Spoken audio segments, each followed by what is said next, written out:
24వ అధ్యాయం. హృదయాల మీద ధర్మశాస్త్రాన్ని వ్రాస్తున్న దేవుని ఉలి. ఆ పలకలు దేవుడు చేసినవి, ఆ పలకల మీద చెక్కబడిన వ్రాత దేవుని చేవ్రాత. నిర్గమాకాండం 31:16. సీనాయి కొండ మీద దేవుడు రాతి పలకల మీద తన ధర్మశాస్త్రాన్ని వ్రాశాడు.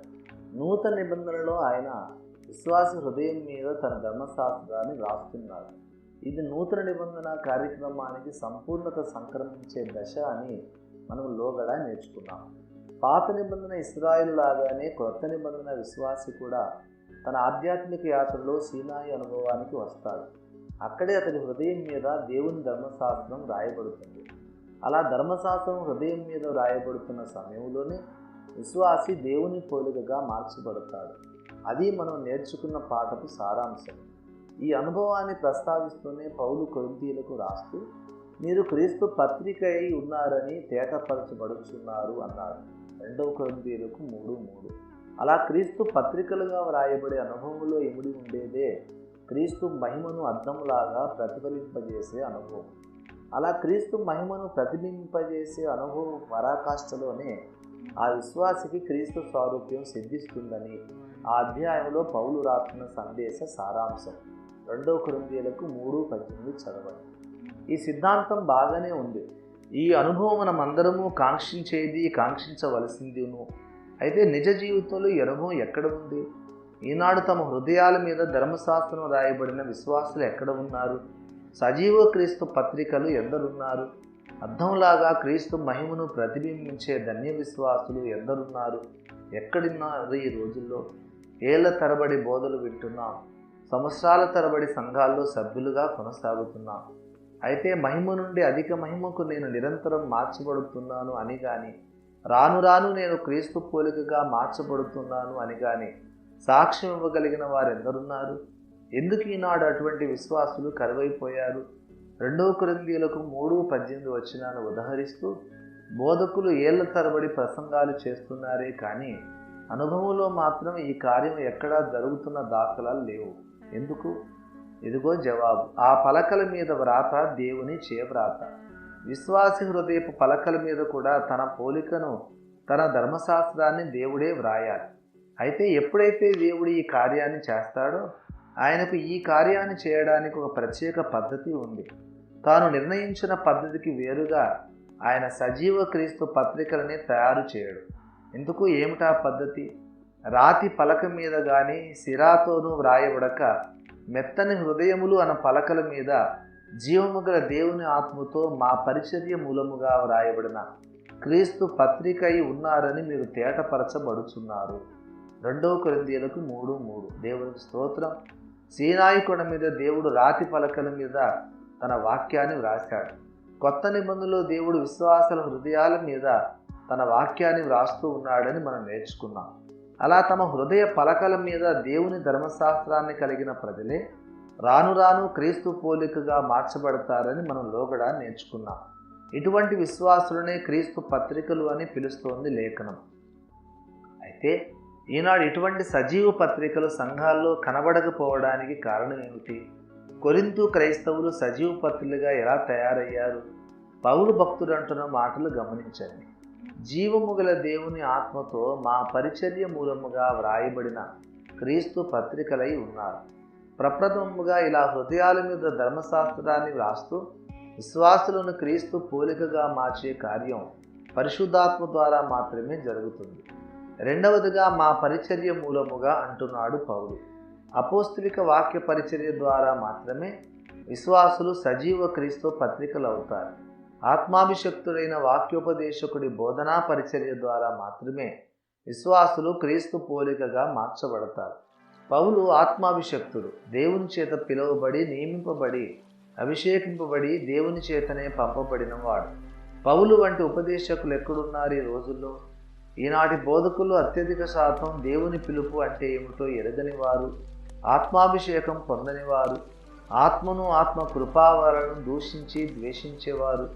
వీళ్ళు మనుషుల సేవకులే గాని దేవుని సేవకులు కాదు. గమనించండి, కొత్త నిబంధన సీనాయి కొండ మీద సజీవ క్రీస్తు పత్రికలని తయారు చేసే శిల్పి పరిశుద్ధాత్ముడు. అయితే ఆయన వాడుకునే ఉలి పరిశుద్ధాత్ముడు వాడుకునే ఏకైక సాధనం ఆత్మాభిషక్తుడైన ఉపదేశకుడు. ఈనాటి సేవకులు పరిశుద్ధాత్మ ద్వారా వాడుకొనబడుతున్న వారెందరున్నారు?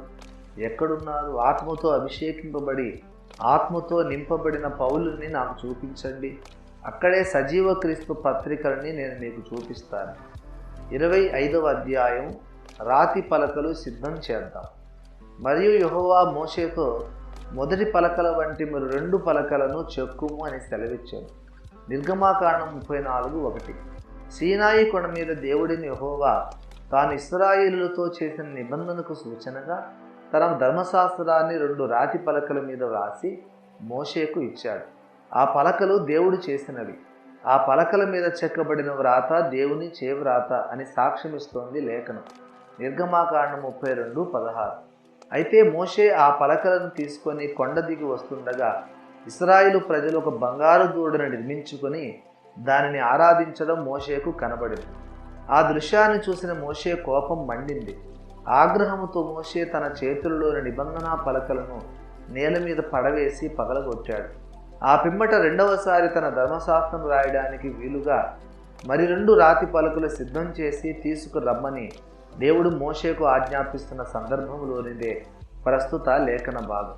ఈ లేఖన భాగంలో దేవుడు మనకు నేర్పిస్తున్న పాఠం ఏమిటి? మొదటి పలకలు దేవుడు చేసినవి, కానీ రెండవసారి 10 ఆజ్ఞలు వ్రాయబడిన పలకలు మోషే చెక్కినవి. ఆ పలకల మీద వ్రాత దేవుని చేవ్రాతే, కానీ పలకలు మాత్రం మోషే సిద్ధపరిచినవి.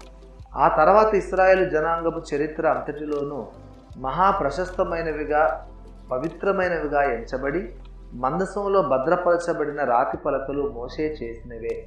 దీని భావం ఏమిటి? ఈ రాతి పలకలు మానవ హృదయంతో పోల్చబడినవనే విషయం పాఠకులకు గుర్తు ఉండే ఉంటుంది. దేవుడు 6 దినముల సృష్టిలో మానవుని నిర్మించినప్పుడు ప్రథమ మనుషుడు హృదయ పలకం మీద అతడి ద్వారా పరోక్షంగా మానవుడి హృదయ పలకం మీద తన ధర్మ విధులను రాశాడు. అయితే ప్రథమ మానవుడు పాపం చేసినప్పుడు ఆ శాసనాలు వ్రాయబడిన మానవ జాతి హృదయ పలకలు బద్దలైపోయాయి. అయితే ఒక మాట, రాతి పలకలు బద్దలైన ఆ పగిలిన ముక్కల మీద వ్రాయబడిన దేవుని చేవ్రాత చెరిగిపోలేదు. అలాగే ఆదాము చేసిన పాపం ద్వారా యావత్తు మానవ జాతి హృదయాల శాసన ఫలకాలు పగిలిపోయినా ఆ పగిలిన మానవ హృదయం పలకాల మీద దైవ శాసనాల వ్రాత చెరిగిపోలేదు. అందుచేతనే న్యాయాన్యాయాల గురించిన కనీస ప్రమాణాల విషయంలో ప్రపంచ ప్రజలందరి మధ్య ఏకాభిప్రాయం ఉంది. వ్యభిచారం, నరహత్య, దొంగతనం వంటి కార్యాలు న్యాయసమ్మతమైనవి అని ఏ దేశ ప్రజలు ఒప్పుకోరు. సంస్కృతి, ఆచారాల విషయంలో పూర్తిగా పరస్పరం విభేదించే మనుషులు ఈ కార్యాలు మాత్రం నేరాలు అని మాత్రం ఏకగ్రీవంగా ఒప్పుకుంటారు. కారణం ఏమిటి? పగిలిన ఆ హృదయ పలకాల మీద దేవుని చేవ్రాత అస్పష్టంగానే అయినా ఇంకా మిగిలి ఉంది, చెరిగిపోలేదు. ఈ విషయాన్ని పౌలు పరిశుద్ధాత్మ ద్వారా అద్భుతంగా వివరిస్తాడు, వినండి. అట్టి వారి మనస్సాక్షి కూడా సాక్ష్యమిచ్చుచుండగను, వారి తలంపులు ఒకదాని మీద ఒకటి తప్పు లేక తప్పు లేదని చెప్పుచుండగను ధర్మశాస్త్ర సారము హృదయముల యందు వ్రాయబడినట్లు చూపుచున్నారు. రోమా 2:15. దేవునికి స్తోత్రం. ఆదాము సంతానములో పుట్టిన వ్యక్తి హృదయములోను దేవుని ధర్మశాస్త్రపు సారం వ్రాయబడి ఉంది. ఏ వ్యక్తి అయినా క్రీస్తును గూర్చి వినే అవకాశం దొరకక చనిపోతే ఆ వ్యక్తి తన హృదయంలో వ్రాయబడిన ఈ ధర్మశాస్త్ర సారం ఆధారంగానే తీర్పును ఎదుర్కొంటాడని లేఖనం సాక్ష్యమిస్తున్నది. అయితే ఈ జైత్రయాత్రలో మనం ధ్యానిస్తున్న క్రీస్తుని ఎరుగని వారిని గూర్చి కాదు. క్రీస్తుని స్వీకరించి ఐగుప్తు నుండి విమోచింపబడి పరమ కనానును స్వతంత్రించుకోవడానికి అరణ్య మార్గంలో జైత్రయాత్ర చేస్తున్న వారిని గురించి. ఈ జైత్రయాత్రలో విశ్వాసి సీనాయి కొండ మజిలీకి వచ్చినప్పుడు పరిశుద్ధాత్మ దేవుడు ఆ విశ్వాస హృదయ పలకం మీద తన శాసనాలు వ్రాస్తాడని, అంతటితో ఈ క్రొత్త నిబంధన పరిపూర్ణం అవుతుందని మనం నేర్చుకున్నాం. అయితే ఈ శాసన లేఖన మహాకార్యం తనలో జరగాలంటే విశ్వాసి చేయవలసిన మరొక కార్యం ఉంది. మోషే రాతి పలకలను చెక్కి సిద్ధం చేసినట్లు విశ్వాసి కూడా తన హృదయాన్ని దైవ సన్నిధిలో సిద్ధం చేసుకోవాలి. విశ్వాసి తన హృదయ పలకాన్ని చేతపట్టుకొని సీనాయి కొండపైకి ఎక్కి దైవ సన్నిధిలో మోకరించి తాను చెప్పిన హృదయ పలకాన్ని పరిశుద్ధాత్మునికి అప్పజెప్పాలి. దేవుడు తన శాసనాలను ఆ రాతి పలకల మీద వ్రాసే వరకు విశ్వాసి ప్రార్థనలో కొండ మీద ఓపికతో కనిపెట్టాలి. ఈ మాట గమనించండి. విశ్వాసి తన హృదయ ఫలకాన్ని తనంతట తానుగా ఇష్టపూర్వకంగా పరిశుద్ధాత్మ దేవునికి అప్పగించుకొనిదే అతడిలో దేవుడు తన శాసనాలను వ్రాయడు. ఆ విశ్వాసలో క్రొత్త నిబంధన సంపూర్ణం కాదు. వింటున్నారా? 26వ అధ్యాయం. దైవజనుడు దైవ మందిర నిర్మాణకుడు. నేను వారిలో నివసించినట్లు వారు నాకు పరిశుద్ధ స్థలమును నిర్మింపవలెను. నిర్గమాకాండం 25:8. అది సీనాయి కొండ మజిలీలో ఇశ్రాయేలీయులకు దేవుడిచ్చిన మరొక ప్రాముఖ్యమైన ఆజ్ఞ. ప్రప్రథమంగా గమనించండి, నేను వారిలో నివసించినట్లు అంటున్నాడు దేవుడు. అది యుగ యుగాలుగా దేవుని ఆకాంక్ష. తాను సృజించిన మనుషుల మధ్య తాను నివాసం చేయాలని సృష్టికర్త అయిన దేవుడు కోరుకుంటున్నాడు. తన కోసం ఒక నివాస స్థలాన్ని నిర్మించే పనిని ఆయన తాను విమోచించిన ప్రజలకు అప్పగిస్తున్నాడు. దేవుని కోసం ఒక నివాస స్థలాన్ని కట్టడానికి ఇశ్రాయేలుడు ఆదేశించబడింది ఈ సీనాయి కొండ మజిలీలోనే. అక్కడ సముద్రవత్సల తోళ్ళు, మేకతోళ్ళు, నూలు, తెరలు, తుమ్మకర్ర, ఇత్తడి, బంగారం వంటి లోహాలు ఇత్యాది భౌతిక పదార్థాలతో ఒక గుడారం నిర్మించబడింది. దాని పేరు ప్రత్యక్ష గుడారం. దీని విషయమై వివరించడానికి ప్రస్తుత ధ్యానాంశపు పరిధి ఒప్పుకోదు. ఈ ప్రత్యక్ష గుడారం దావీదు దినముల వరకు ఉండింది. అపోస్తుల కార్యములు 7:5. ఆ తర్వాత సొలొమోను దేవునికి మరొక సుందరమైన మందిరాన్ని నిర్మించాడు. అయితే దేవునికి కట్టబడిన ఈ నివాస స్థలాలను గురించి లేఖనం ఏమని సెలవిస్తున్నది? సర్వోన్నతుడు హస్తకృతాలయములలో నివసింపడు. ఈ ఆశ్చర్యకర విషయాన్ని గమనించారా? సృష్టికర్త అయిన దేవుడు చేతులతో నిర్మింపబడిన ఆలయాలలో నివసింపడట. అయినా నాకు మీరు ఒక పరిశుద్ధ స్థలమును నిర్మింపవలను అని దేవుడు ఆజ్ఞాపిస్తున్నారు. దేవునికి ఒక మందిరాన్ని, ఒక నివాస స్థలాన్ని నిర్మించడం ఇశ్రాయేలీయుల బాధ్యత. అయినా హస్తకృత మందిరం దేవునికి అవసరం లేదు. మరైతే నివాస స్థలాన్ని నిర్మించమని దేవుడు ఇశ్రాయేలీయులకు ఆజ్ఞాపించడంలో అంతర్యం ఏమిటి? ఇశ్రాయేలీయులు దేవునికి ఎటువంటి మందిరాన్ని నిర్మించాలి? దేవుడు తాను నివసించడానికి ఎటువంటి మందిరాన్ని కోరుకుంటున్నాడు? హస్తకృతం కానిది. హెబ్రీయులకు 9:1. దేవుని పరిశుద్ధాత్మ మూలంగా కట్టబడేది. ఎఫెసీయులకు 2:22. అయినటువంటి సజీవ మందిరాన్ని ఆయన కోరుకుంటున్నాడు. ఈ సజీవ మందిరం క్రీస్తు సంఘమే. దేవుని సంఘం, నిత్య దేవుని సంఘ మందిరం ఎలా కట్టబడాలి? ఆ కట్టడపు నమూనా ఏది? ఇదిగో దేవుడు మాట్లాడుతున్నాడు. కొండ మీద నీకు చూపబడిన మాదిరి చొప్పున సమస్తమును చేయుటకు జాగ్రత్త పడము. హెబ్రీయులకు 8:5. నిర్గమాకాండం 25:40. దేవునికి స్తోత్రం.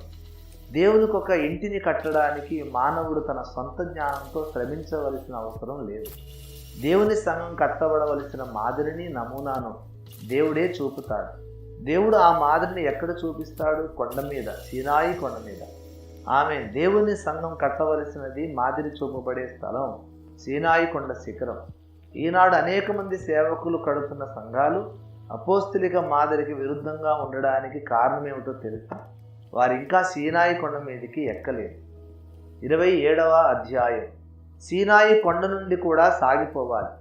మన దేవుడైన యెహోవా హోరేబులో మనకు ఇలాగూ సెలవిచ్చును, ఈ పర్వతం వద్ద మీరు నివసించిన కాలము చాలును. ద్వితీయోపదేశకాండం 1:6. హోరేబు కొండ అన్నా సీనాయి కొండ అన్నా ఒకటే. ఆ కొండ వద్ద ఇశ్రాయేలీయులు బహుదినములు నివసించారు. అందుకే మనము ఈ సీనాయి మజిలీలో ఇమిడి ఉన్న అనుభవాలను గూర్చి సుదీర్ఘంగా ధ్యానిస్తూ వచ్చాం. సీనాయి కొండ దగ్గరే దేవునికి ఇశ్రాయేలీయులకు మధ్య నిబంధన పరిపూర్ణమైంది. అక్కడే ఇశ్రాయేలీయులు దేవుని ధర్మశాస్త్రాన్ని పొందారు. అక్కడే వారు ప్రత్యక్ష గుడారాన్ని, లేవీయ యాజకత్వాన్ని పొందారు.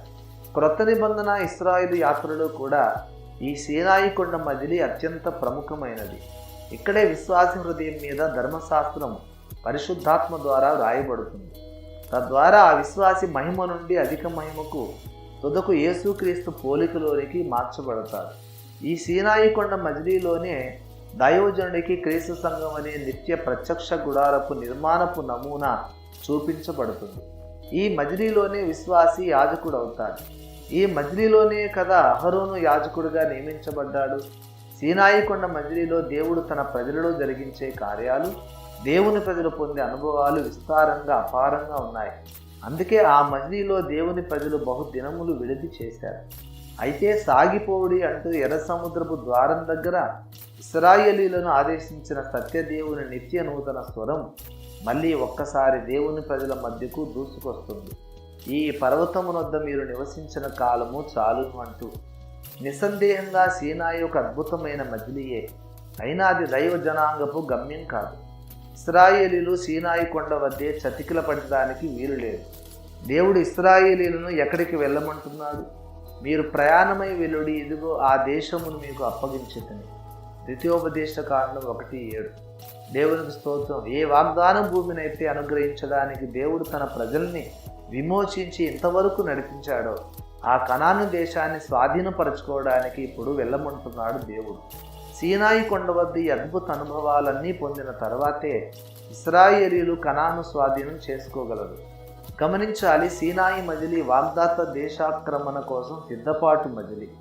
పైన పేర్కొన్న అద్భుత విజయాలన్నీ సీనాయి వద్ద అనుభవించిన ధన్య విశ్వాసులు ఎక్కడున్నారు? వారిని అక్కడి నుండి మళ్ళీ ముందుకు సాగమని దేవుడు ఆజ్ఞాపిస్తున్నాడు. ఎక్కడికి? 28వ అధ్యాయం. లెక్క ఒప్పజెప్పవలసిన ప్రజలు.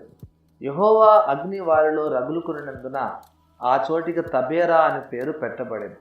సంఖ్యాకాండం 11:3. సంఖ్యాకాండం 33వ అధ్యాయంలో రాయబడి ఉన్న ఇశ్రాయేలీల ప్రయాణముల వివరాన్ని బట్టి సీనాయి కొండ మజిలీ తర్వాత దేవుని ప్రజల విడిది కిబ్రోతు హత్తావా 16వ వచనం. సీనాయి కొండ తర్వాత మజిలీ అయిన కిబ్రోతు హత్తావాలో ఇశ్రాయేలీలకు ఎదురైన అనుభవాలను గూర్చి సంఖ్యాకాండం 11వ అధ్యాయం 4వ వచనం మొదలుకొని ఆ అధ్యాయం చివరి 35వ వచనం వరకు వ్రాయబడి ఉంది. అయితే విచిత్రం ఏమిటంటే సంఖ్యాకాండం 33వ అధ్యాయంలోని మజిలీలలో ఒకటిగా పేర్కొనబడకపోయినప్పటికీ ఒకానొక ప్రత్యేక స్థలాన్ని గూర్చి కిబ్రోతు హత్తావా కంటే ముందుగా ఉండిన మజిలీగా లేఖనం పేర్కొంటున్నది. సంఖ్యాకాండం 11వ అధ్యాయంలో ఆ స్థలమే తబేరా.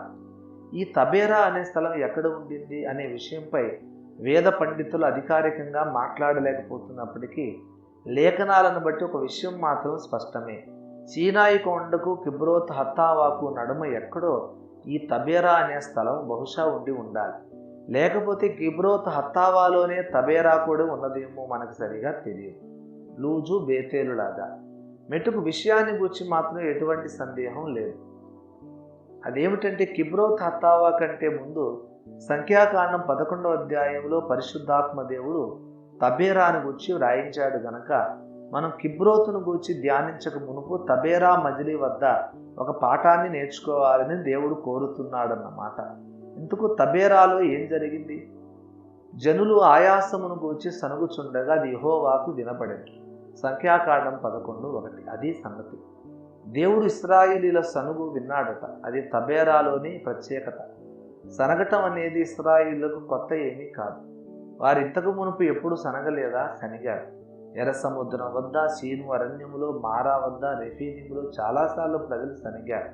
అయినా ఆ సందర్భాల్లో ఎక్కడా చెప్పబడిన మాట ఒకటి తబేరా మజిలీ సందర్భంగా చెప్పబడింది. దేవుడు ఆ సనుగు విన్నాడట. వినడం మాత్రమే కాదు, దేవుని కోపం రగులుకుంది. దేవుని కోపం అగ్నిలాగా దిగివచ్చి ఇశ్రాయేలీల పాళ్యాన్ని దహించనారంభించింది. తబేరాలో ఎందుకు ఇలా జరిగింది? ఎర్ర సముద్రం దగ్గర సీనులో, మారాలో ఇశ్రాయేలు సనిగినప్పుడు దేవునికి వినపడలేదా? అప్పుడు దేవుని కోపం ఎందుకని రగులుకోలేదు? దీనికి జవాబిదిగో దేవుని సంగమా. తబేరా మజిలీ సీనాయి తర్వాత వచ్చింది. సీనాయిలో ఇశ్రాయేలీలు దేవుని స్వరాన్ని విన్నారు, దేవుని మహిమను చూశారు, దేవుని ధర్మశాస్త్రాన్ని పొందారు, ప్రత్యక్ష గుడారాన్ని పొందారు. ఇశ్రాయేలీలు ఈనాడు ఆధ్యాత్మిక శిశువులు కాదు, పరిణతి చెందారు.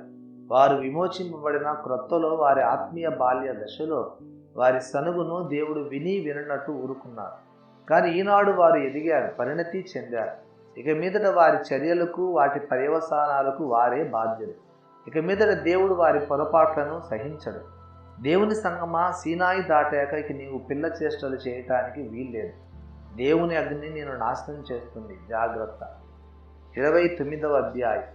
మిశ్రిత జనం మన వెంట వస్తున్న ప్రమాదం. వారి మధ్యనున్న మిశ్రిత జనము మాంసాపేక్ష అధికముగా కనపరచగా ఇశ్రాయేలీలు మరలా ఏడ్చి. సంఖ్యాకాండం 11:4. తబేరాలో చెలరేగిన దేవుని కోపాగ్ని జ్వాలలు చల్లారి అట్టే కాలం గడవలేదు. ఇశ్రాయేలీలు ఇక మీదట దేవునికి విరోధంగా సనిగితే దేవుడు సహించడని, ఇప్పుడు ఇశ్రాయేలు ప్రజానీకాన్ని దేవుడు వయోజనులుగా బాధ్యతాయుత వ్యక్తులుగా పరిగణిస్తున్నాడని తబేరా మజిలీలో నేర్చుకున్న పాఠాన్ని ఇశ్రాయేలీలు అప్పుడే మర్చిపోయారు. తబేరా నుండి బయలుదేరి కిబ్రోతు హత్తావాలో మజిలీ చేసిన ఇశ్రాయేలీలు మరలా ఏడ్చారు. ఈ పర్యాయం ఇశ్రాయేలీలు ప్రజల ఏడుపుకు కారణం ఏమిటి? వారికి మాంసాహారం కావాలట. మాకెవరు మాంసం పెట్టెదరు అంటూ ఏడుస్తున్నారు. దేవుని ప్రజలని పిలువబడుతున్న ఇశ్రాయేలీలు తిండి కోసం ఏడుస్తున్నారు. ఫలితంగా దేవుని కోపం మళ్ళీ వారి మీద రగులుకుంది. తెగులు సంభవించి అనేకులు హతులయ్యారు. ఇంతకు ఇశ్రాయేలీలు ఎందుకింతగా దిగజారిపోయారు? కడుపు కోసమే బ్రతుకుతున్నట్టు, మంచి ఆహారం లేకపోతే అరణ్య యాత్రే నిష్ఫలమైనట్టు ఎందుకు మాట్లాడుతున్నారు? వారు తమ దృష్టిని కానాను మీద నిలపకుండా ప్రస్తుత కాలపు స్వల్ప శ్రమను బట్టి ఎందుకు రోధిస్తున్నారు? ఇశ్రాయేలీలకు ఈ రహస్య దృష్టి, షార్ట్ సైట్ ఎందుచేత కలిగింది? దీనికి ఒక కారణం ఉంది. ఇశ్రాయేలీల మధ్య ఉండిన మిశ్రిత జనం మాంసం కావాలని ఏడ్చారట. వీళ్ళు ఏడ్చారు. ఆ మాట గమనించండి. ఇశ్రాయేలు సమాజంలో కొంతమంది మిశ్రిత జనం కూడా ఉన్నారు. వీరు ఇశ్రాయేలీలు కారు, అయినా వీళ్ళు వాగ్దాన వారసులతో పాటు కనాను దిశగా సాగిపోతున్నారు. ఈ మిశ్ర జన సమూహం మొట్టమొదటిసారిగా మనకు నిర్గమాకాండం 12:38లో కనిపిస్తారు. వీరు ఇశ్రాయేలీలతో పాటు ఐగుప్తును విడిచి బయలుదేరారు. ఐగుప్తును విడిచి పాలు తేనెలు ప్రవహించే కనాను దేశాన్ని స్వతంత్రించుకోవడానికి బయలుదేరిన ఇశ్రాయేలు ప్రజలతో దేవుని మహిమ మేఘం మాత్రమే కాదు, కొంతమంది మిశ్రిత జనం కూడా బయలుదేరారు. ఆ తర్వాత ప్రతి మజిలీలోని మిశ్రిత ప్రజలు దైవ జనాంగంతో పాటే ఉన్నారు. వాళ్ళు ఎర్ర సముద్రం దాటారు. వాళ్ళు సీనాయి కొండ వద్ద దేవుని మహిమను చూశారు, దేవుని స్వరాన్ని విన్నారు. అయినా వీరిలో మాంసాపేక్ష చావలేదు. వీరిలో మాంసాపేక్ష అంటువ్యాధిలాగా ఇశ్రాయేలీలకు అంటుకుంది. ఈ మిశ్ర సమూహం ఆనాడే కాదు, ఈనాడు బ్రతికే ఉంది. ఈ మిశ్ర సమూహం నిజమైన విశ్వాసులలాగానే బాప్తిసం తీసుకుంటారు. సంఘములో సభ్యులుగా చెలామణి అవుతారు. పరమ కనానుకు సాగి వెళుతున్నట్టే కనిపిస్తారు. అయినా వీరి మనస్సు మాత్రం ఐగుప్తు రుచుల కోసం పీకుతూనే ఉంటుంది. ఈ వేషధారులు తాము దేవుని రాజ్యంలో చేరరు, ఇంకొకడిని చేరనివ్వరు. తమతో సాంగత్యం చేసేవాడిని తమతో పాటు తమ కంటే రెండంతల నరకపాత్రులుగా చేస్తారు. పాఠక సోదరా సోదరి, ఈ మిశ్ర సమూహపు లక్షణాలు నీలో ఉన్నాయా? అయ్యో మిశ్ర సమాజపు సభ్యుడా, నీవు క్రైస్తవ సంఘ సభ్యుడివైనా, సంఘ పెద్దవైనా, చివరికి బోధకుడివైనా సరే, నీవు క్రొత్తగా తిరిగి జన్మించాలి. లేకపోతే నీవు పరలోక రాజ్యములో చేరలేవు. 30వ అధ్యాయం. అరణ్య యాత్రలో అలసటకు విసుగుకు అసలు కారణం. ఇప్పుడు మా ప్రాణము సొమ్మసిల్లను, ఈ మన్నా కాక మా కన్నుల ఎదుట మరేమీ లేదని చెప్పుకొనిది. సంఖ్యాకాండం 11:5-6. అది కిబ్రోతు హత్తావాలో ఇశ్రాయేలీలకు సంభవించిన అనుభవం. వారి ప్రాణం సొమ్మసిల్లింది. ఎందుకు ఇలా జరిగింది? ఇశ్రాయేలీల ప్రాణం సొమ్మసిల్లడానికి, వారు ఏడవటానికి ప్రథమ కారణం వారి మధ్య ఉన్న మిశ్రిత జనం అని మనం నేర్చుకున్నాం. ఈ సంకరజాతి వ్యక్తులు ప్రతి సంఘంలోనూ ఉన్నారు.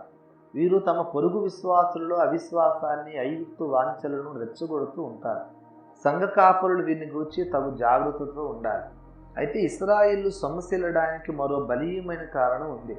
అదేమిటంటే వారి కన్నుల ఎదుట మన్నా కాక మరేదీ లేకపోవడం అట. అది వారి నోటితో వారిస్తున్న సాక్ష్యం. ఇక్కడ మనం 2 ప్రధానమైన పాఠాలు నేర్చుకోవాల్సి ఉంది. మొదటిది, అరణ్య యాత్రలో సాగి వెళుతున్న దేవుని ప్రజల ఆకలి తీర్చడానికి మన్నా కాక దేవుడు మరేది అనుగ్రహించడు. ఈ మన్నా దేవుని వాక్యానికి సూచన అని మనకు తెలుసు. క్రీస్తు రక్తము చేత విమోచింపబడి పరమ కణానికి చేరడానికి అరణ్య యాత్రలో సాగి వెళుతున్న విశ్వాసి యొక్క ఆకలిని, ప్రతి విధమైన అవసరతను తీర్చడానికి దేవుడు అనుగ్రహించిన ఏకైక ఆహారం దేవుని వాక్యం. తన అవసరత ఏదైనా, ఎటువంటిదైనా సరే, విశ్వాసి దేవుని వాక్యాన్ని ఆశ్రయించాలి. దేవుడు విశ్వాసులో జరిగించదలిచిన ప్రతి కార్యాన్ని తన వాక్యం ద్వారానే జరిగిస్తాడు. అరణ్య మార్గంలో విశ్వాసి ఎంత వెతికినా మన్నా తప్ప మరేదీ దొరకదు. సరిగ్గా ఇందువలనే ఈనాడు చాలామంది విశ్వాసులు అలసిపోతున్నారు, విసిగిపోతున్నారు. ఇదేమి యాత్ర అని గొనుక్కుంటున్నారు. వారు యాత్రతో విసిగిపోయారు. ఎందుకో తెలుసా? నిజానికి వారు మన్నాతో విసిగిపోయారు. పరలోకం నుండి కురుస్తున్న మన్నా రుచి వారికి వెగటుగా మారిపోయింది. వారు దేవుని వాక్యాన్ని ప్రేమించడం లేదు. అందుకే వారికి యాత్ర బరువైపోయింది. మనం దేవుని వాక్యాన్ని ప్రేమించాలి, దానిలోని మాధుర్యాన్ని అనుభవించాలి. దేవుని గ్రంథాన్ని భుజించి ఇది అతి మధురంగా ఉంది అన్నారు యెహెజ్కేలు, యేసు ప్రియ శిష్యుడైన యోహాను. యెహెజ్కేలు 3:3, ప్రకటన 10:10. భక్త దావీదు ఆనాడే నీ ధర్మశాస్త్రము తేనె కంటేను జుంటి తేనె దారల కంటేను మధురము అన్నాడు. కీర్తనలు 19:10. నీ వాక్యమును ధ్యానించుటకై నా కన్నులు రాత్రిజాములు కాకమునిపే తెరుచుకొందును. కీర్తనలు 119, 146. భక్తులందరూ దేవుని వాక్యం అతి మధురంగా ఉంది అని మురిసిపోతూ ఉంటే కొంతమందికి దేవుని వాక్యం ఎలా బోరు కొడుతుంది. మలేరియా వచ్చిన వాడికి పాయసం కూడా చేదుగా ఉంటుంది. అతి మధురమైన దైవవాక్యం బోరు కొడుతుంది అంటే, వాక్య ధ్యానం విసుగెత్తిస్తుంది అంటే ఆ విశ్వాసికి ఏదో పెద్ద రోగమే వచ్చిందన్నమాట. ఈ రోగాన్ని మనం ఆధ్యాత్మిక మలేరియా అని పిలుచుకోవచ్చు. ఈ రోగం వచ్చిన విశ్వాసులకు బైబిల్ స్టడీ అన్నా, భక్తుల ప్రసంగాలు అన్నా అసలు ఇష్టం ఉండదు. ఇక వారు ఎలా బలం పొందుతారు? వాక్యానికి దూరమై వారు మెల్లిమెల్లిగా సర్వ భ్రష్టత్వంలోనికి వెళ్ళిపోతారు. ప్రియ చదువరి, నీలో ఈ ఆధ్యాత్మిక మలేరియా లక్షణాలు పొడసూపుతున్నాయేమో ఒకసారి జాగ్రత్తగా స్వపరీక్ష చేసి చూసుకో. నీవు బొత్తిగా పాడైపోవడానికి మరో పాపం ఏది అక్కర్లేదు. ఈ ఒక్క పాపం చాలు. నీ ధర్మశాస్త్రమును ప్రేమించు వారికి ఎక్కువ నెమ్మది కలదు, వారు తూలి తొట్టిల్లుటకు కారణమేమీ లేదు అన్న దావీదు భక్తుల సాక్ష్యం నిజంగా ఎంత సత్యం. కీర్తనలు 119, 165. ఆమేన్. 31వ అధ్యాయం. పెద్దవాళ్ళమైతే పిల్ల చేష్టలు మానివేయాలి. ఇశ్రాయేలీలు సీనాయి అరణ్యంలో నుండి బయలుదేరి కిబ్రోత్ హత్తావాలో దిగిరి. సంఖ్యాకాండం 33:16. వాగ్దాన దేశాన్ని స్వతంత్రించుకోవడానికి తరలి వెళుతున్న ఇశ్రాయేలీల యాత్రలో ఇది ఒక ప్రాముఖ్యమైన మజిలీయే. ఈ మజిలీ పేరు కిబ్రోతు హత్తావా. హత్తావా అంటే దురాశ అని అర్థం. కిబ్రోతు అంటే సమాధి అని అర్థం. ఆ స్థలం దురాశను పాతిపెట్టిన స్థలం అని ఆ పేరుకు అర్థం. ఆ స్థలానికి ఎందుచేత అటువంటి పేరు కలిగింది? మాంసాపేక్ష గలవారిని జనులు అక్కడ పాతిపెట్టినందుకు ఆ స్థలమునకు కిబ్రోతు హత్తావా అని పేరు పెట్టబడేది అని తెలియజేస్తున్నది లేఖనం. సంఖ్యాకాండం 11:34. ఆ స్థలములో మరణం సంభవించింది. అక్కడ అనేకులైన ఇశ్రాయేలులు పాతిపెట్టబడ్డారు. ఇదంతా ఆహ్లాదకరమైన వ్యవహారం ఏమీ కాదు. అయినా ఇది దైవజనాంగపు జైత్రయాత్రలో ఒక తప్పనిసరి మజిలీయే. ఇంతకు ఈ దారుణ మరణాలు ఎందుకు సంభవించాయి? దేవుని ప్రజలు దేవుడు పంపిన మన్నాతో విసిగిపోయారు. తిరిగి ఐగుప్తు రుచులను కోరుకున్నారు.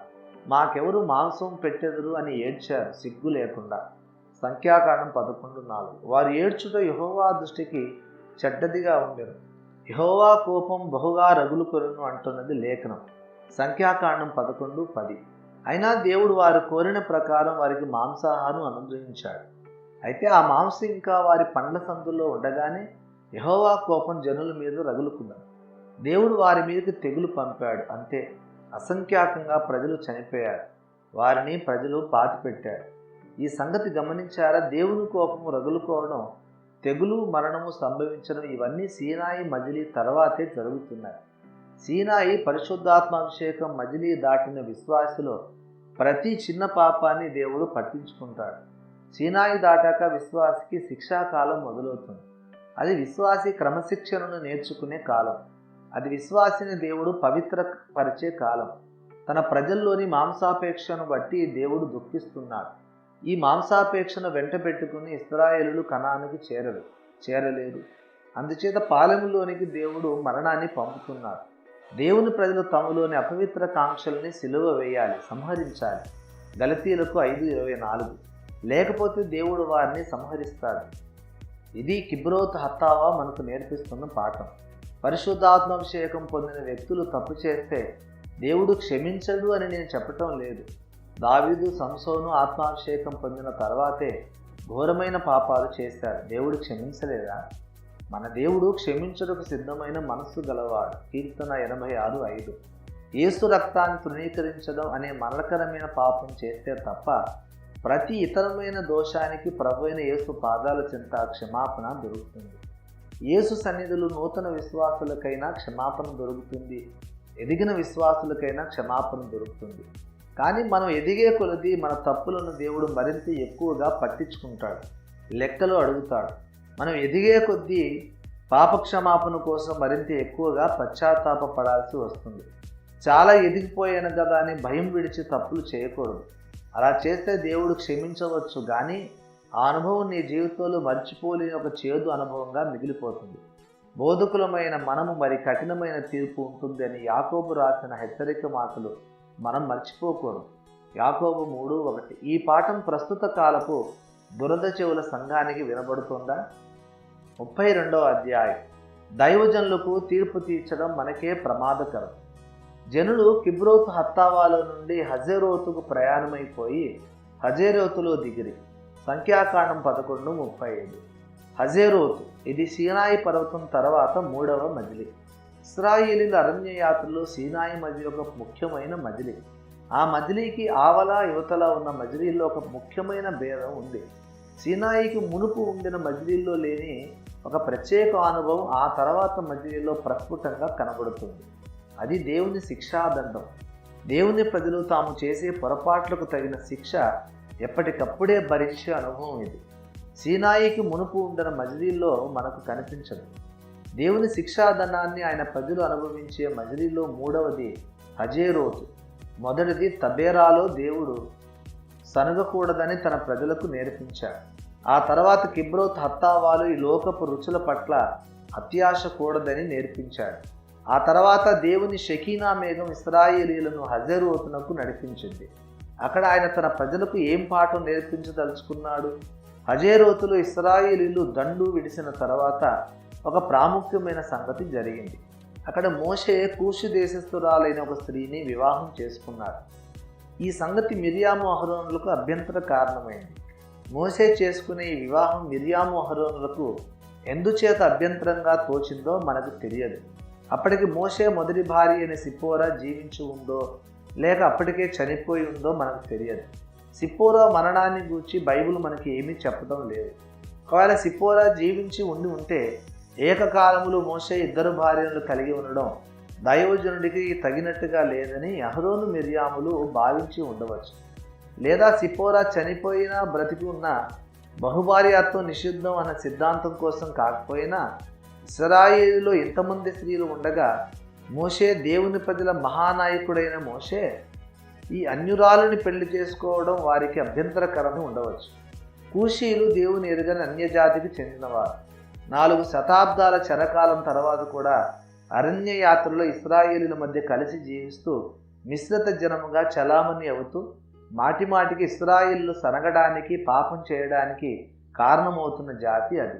ఇశ్రాయేలీలు బంగారు దూడను చేయాలని తీసుకున్న నిర్ణయం మీద ఈ కూషీల ప్రభావం ఉంది. దూడ ఐగుప్తీయుల ఆరాధ్య దేవత. ఇశ్రాయేలీలు మాంసాపేక్ష కనపరిచి దేవుని ఉగ్రతకు గురి కావడానికి వీరే కారకులు. ఈ నిజాలన్నీ అగ్రశ్రేణి నాయకులైన మిర్యాముకు అహరోనుకు తెలుసు. మెట్టుకు అతడు పెళ్లి చేసుకున్న ఆ స్త్రీ బట్టి మిర్యాము అహరోనులు అతడికి విరోధంగా మాట్లాడిరి అని మాత్రమే లేఖనం చెబుతున్నది. వారు మోషే చేత మాత్రమే యెహోవా పలికించిన ఆయన మా చేత పలికింపలేదా అని చెప్పుకొనగా యెహోవా ఆ మాట వినెను అంటున్నది లేఖనం. సంఖ్యాకాండం 12:2-3. దేవుడు ఆ మాట విని వెంటనే మోషేను అహరోనును మిర్యాములను ప్రత్యక్ష గుడారం దగ్గరికి రమ్మని పిలిచాడు.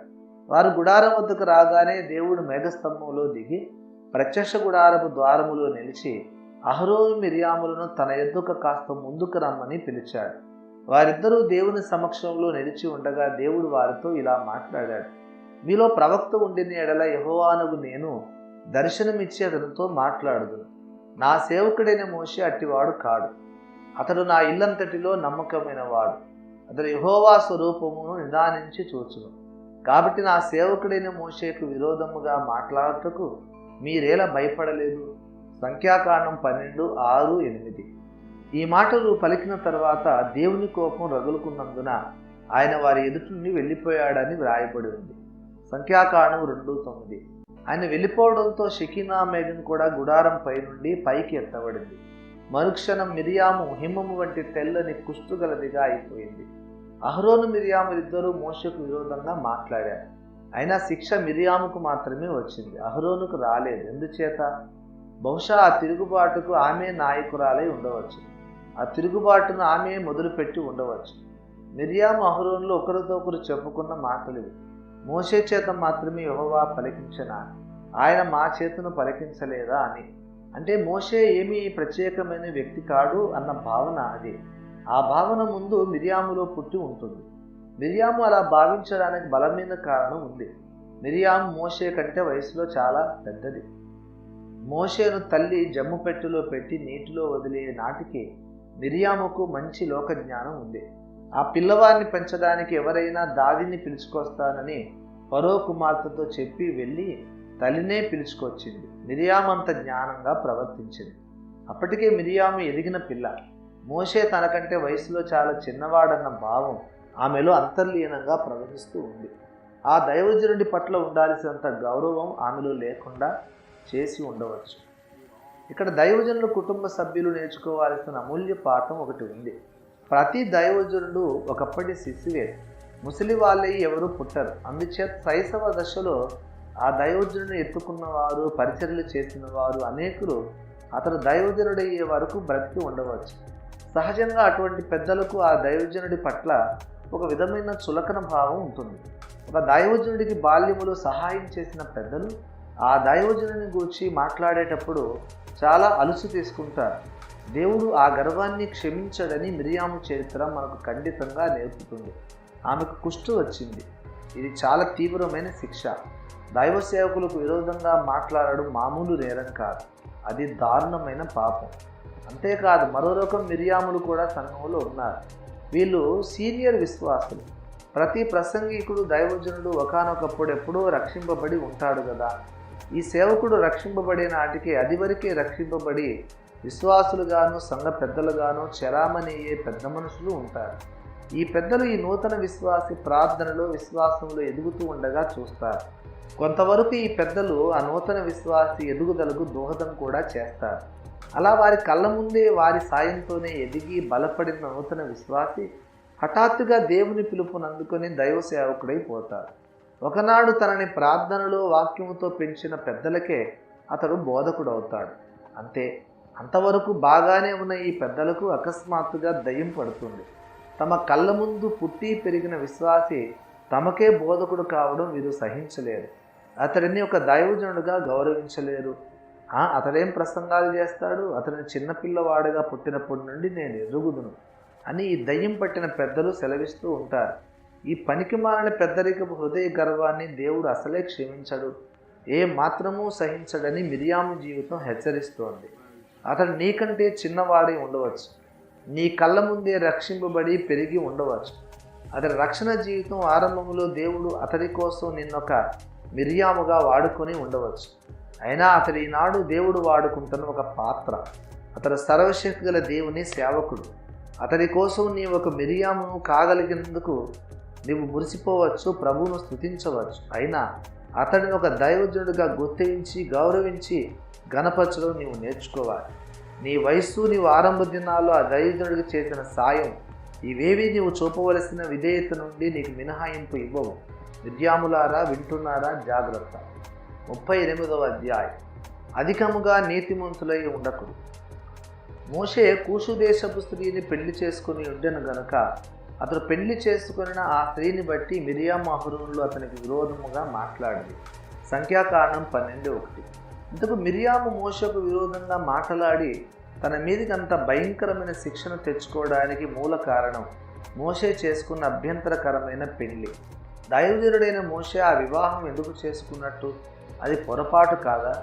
ఒకవేళ తన మొదటి భార్య అయిన సిప్పోర ఒకవేళ చనిపోయి ఉండినా, పునర్వివాహం ఒకవేళ అతనికి అవసరమైనా, ఇశ్రాయేలుడు అంతమంది స్త్రీలు ఉండగా ఒక కూషీయురాలినే మోషే ఎందుకు చేసుకోవాలి? అది అభ్యంతరం కాదా? మోషే ఆ స్త్రీని పెండ్లాడడానికి ఎన్నో కారణాలుండి ఉండవచ్చు. బహుశా ఆమె యథార్థ భక్తితో ఇశ్రాయేలీయుల దేవుడిని తన సొంత దైవంగా స్వీకరించి ఉండవచ్చు. ఇశ్రాయేలీయులలో పుట్టి ఇశ్రాయేలు దేవుని ప్రత్యేక ప్రజలమని సగర్వంగా చెప్పుకునే అనేక మంది కంటే ఆమె యెహోవాని ఎక్కువగా ఘనపరిచి ఉండవచ్చు. ఒక విషయం మాత్రం స్పష్టమే, మోషే ఆ కూషీయురాలని పెళ్లి చేసుకోవడం తప్పుగా దేవుడు ఎంచాడని బైబిల్ అంతటిలో ఎక్కడా వ్రాయబడలేదు. ఈ విషయంలో దేవుడు మోషేను గద్దించలేదు, శిక్షించలేదు. ఒక విధంగా దేవుడు ఈ వివాహాన్ని ఆమోదించాడేమో. ఏది ఏమైనా దేవుడు ఇంకా మోషేను వాడుకుంటున్నాడు. మోషేకు తీర్పు తీర్చడానికి అధికారం కలిగిన వాడు దేవుడొక్కడే. పరుని సేవకునికి తీర్పు తీర్చుటకు నీవెవడవు అని లేఖనం గద్దిస్తున్నది. రోమా 14:4.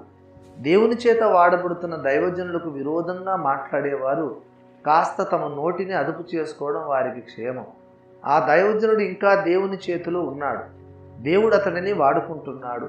అతడిలో దోషమున్నదని మిరియాము మాట్లాడితే ఆ మాత్రం దేవునికి తెలియదా? సాక్షాత్తు దేవుడే ఆ విషయాన్ని చూసి చూడనట్లు ఊరుకుంటే మధ్యలో మిరియాముకెందుకు? మిరియాము అహరోనుల దోషాన్ని ఖండించడానికి దేవుడు వాడిన తర్కం ఇదే, లాజిక్ ఇదే. నేను ముఖాముఖిగా అతనితో మాట్లాడుతును కాబట్టి నా సేవకుడైన మోషేకు విరోధంగా మాట్లాడుటకు మీరేలా భయపడలేదు? సంఖ్యాకాండం 12:8. అది సంగతి. మోషేకు ఇంకా దేవుని సన్నిధిలోనికి ప్రవేశం ఉంది కాబట్టి ఆ కారణం చేతైనా మిరియాము భయపడవలసి ఉండింది. దేవుడు ఖండించని విషయాన్ని ఖండించవలసిన సమయం రాకముందే ఒక విషయాన్ని మిరియాము ఖండిస్తుందంటే దానికి అర్థం ఏమిటి? తీర్పరిగా దేవుని స్థానాన్ని ఆమె ఆక్రమించినట్లు కాదు. ఒకవేళ మోషే నిజంగానే పాపం చేసి ఉంటే దేవుని శిక్ష వెంటనే రాకపోయినా కొంతకాలానికైనా వస్తుంది. సంసోను దెలీలాతో పాపం చేయటం అతని జీవితంలో ప్రథమ తప్పిదం కాదు. అంతకు ముందే గాజాలో ఒక వేశ్యతో పాపం చేశాడు. ఆ తర్వాత షోరేకుకు వచ్చి దెలీలా వద్ద చేరాడు. సంసోను ఆ వేశ్య ఇంట్లో పండుకున్నప్పుడే పాపములు కొనసాగుతూనే పట్టణపు సింహద్వారాన్ని ఊడబెరుక్కుపోయాడు. దెలీలా వద్ద ఉన్నప్పుడు కూడా సంసోను బలమైన కార్యాలు చేశాడు. దేవుని అభిషేకం వెంటనే అతన్ని విడిచిపోలేదు. అయినా ఆ స్థితి ఎల్లకాలం కొనసాగలేదు. ఒక దినం వచ్చింది, యెహోవా హస్తం అతన్ని విడిచిపోయింది. న్యాయాధిపతులు 16:20. అలాగే ఏ దైవజనుడికైనా జరుగుతుంది. ఒకవేళ ఏ దైవజనుడైనా నిజంగా పాపములో కొనసాగుతుంటే దేవుడే ఆ విషయాన్ని బట్టబయలు చేయనివ్వండి. తన సేవకులలో పాపాన్ని దేవుడు ఎల్లకాలం సహించడు. ఒకనాటికి అతడిలో పాపం నిజంగానే ఉంటే దేవుని శక్తి అతన్ని విడిచి వెళ్ళిపోతుంది. అంతవరకు ఎవరైనా విమర్శిస్తే దేవుడు ఊరుకోడు. లేకపోతే బహుశా అతడు పాపం చేయలేదేమో, ఏమో, అది తగిన కాలంలో దేవుడే బయలుపరుస్తాడు.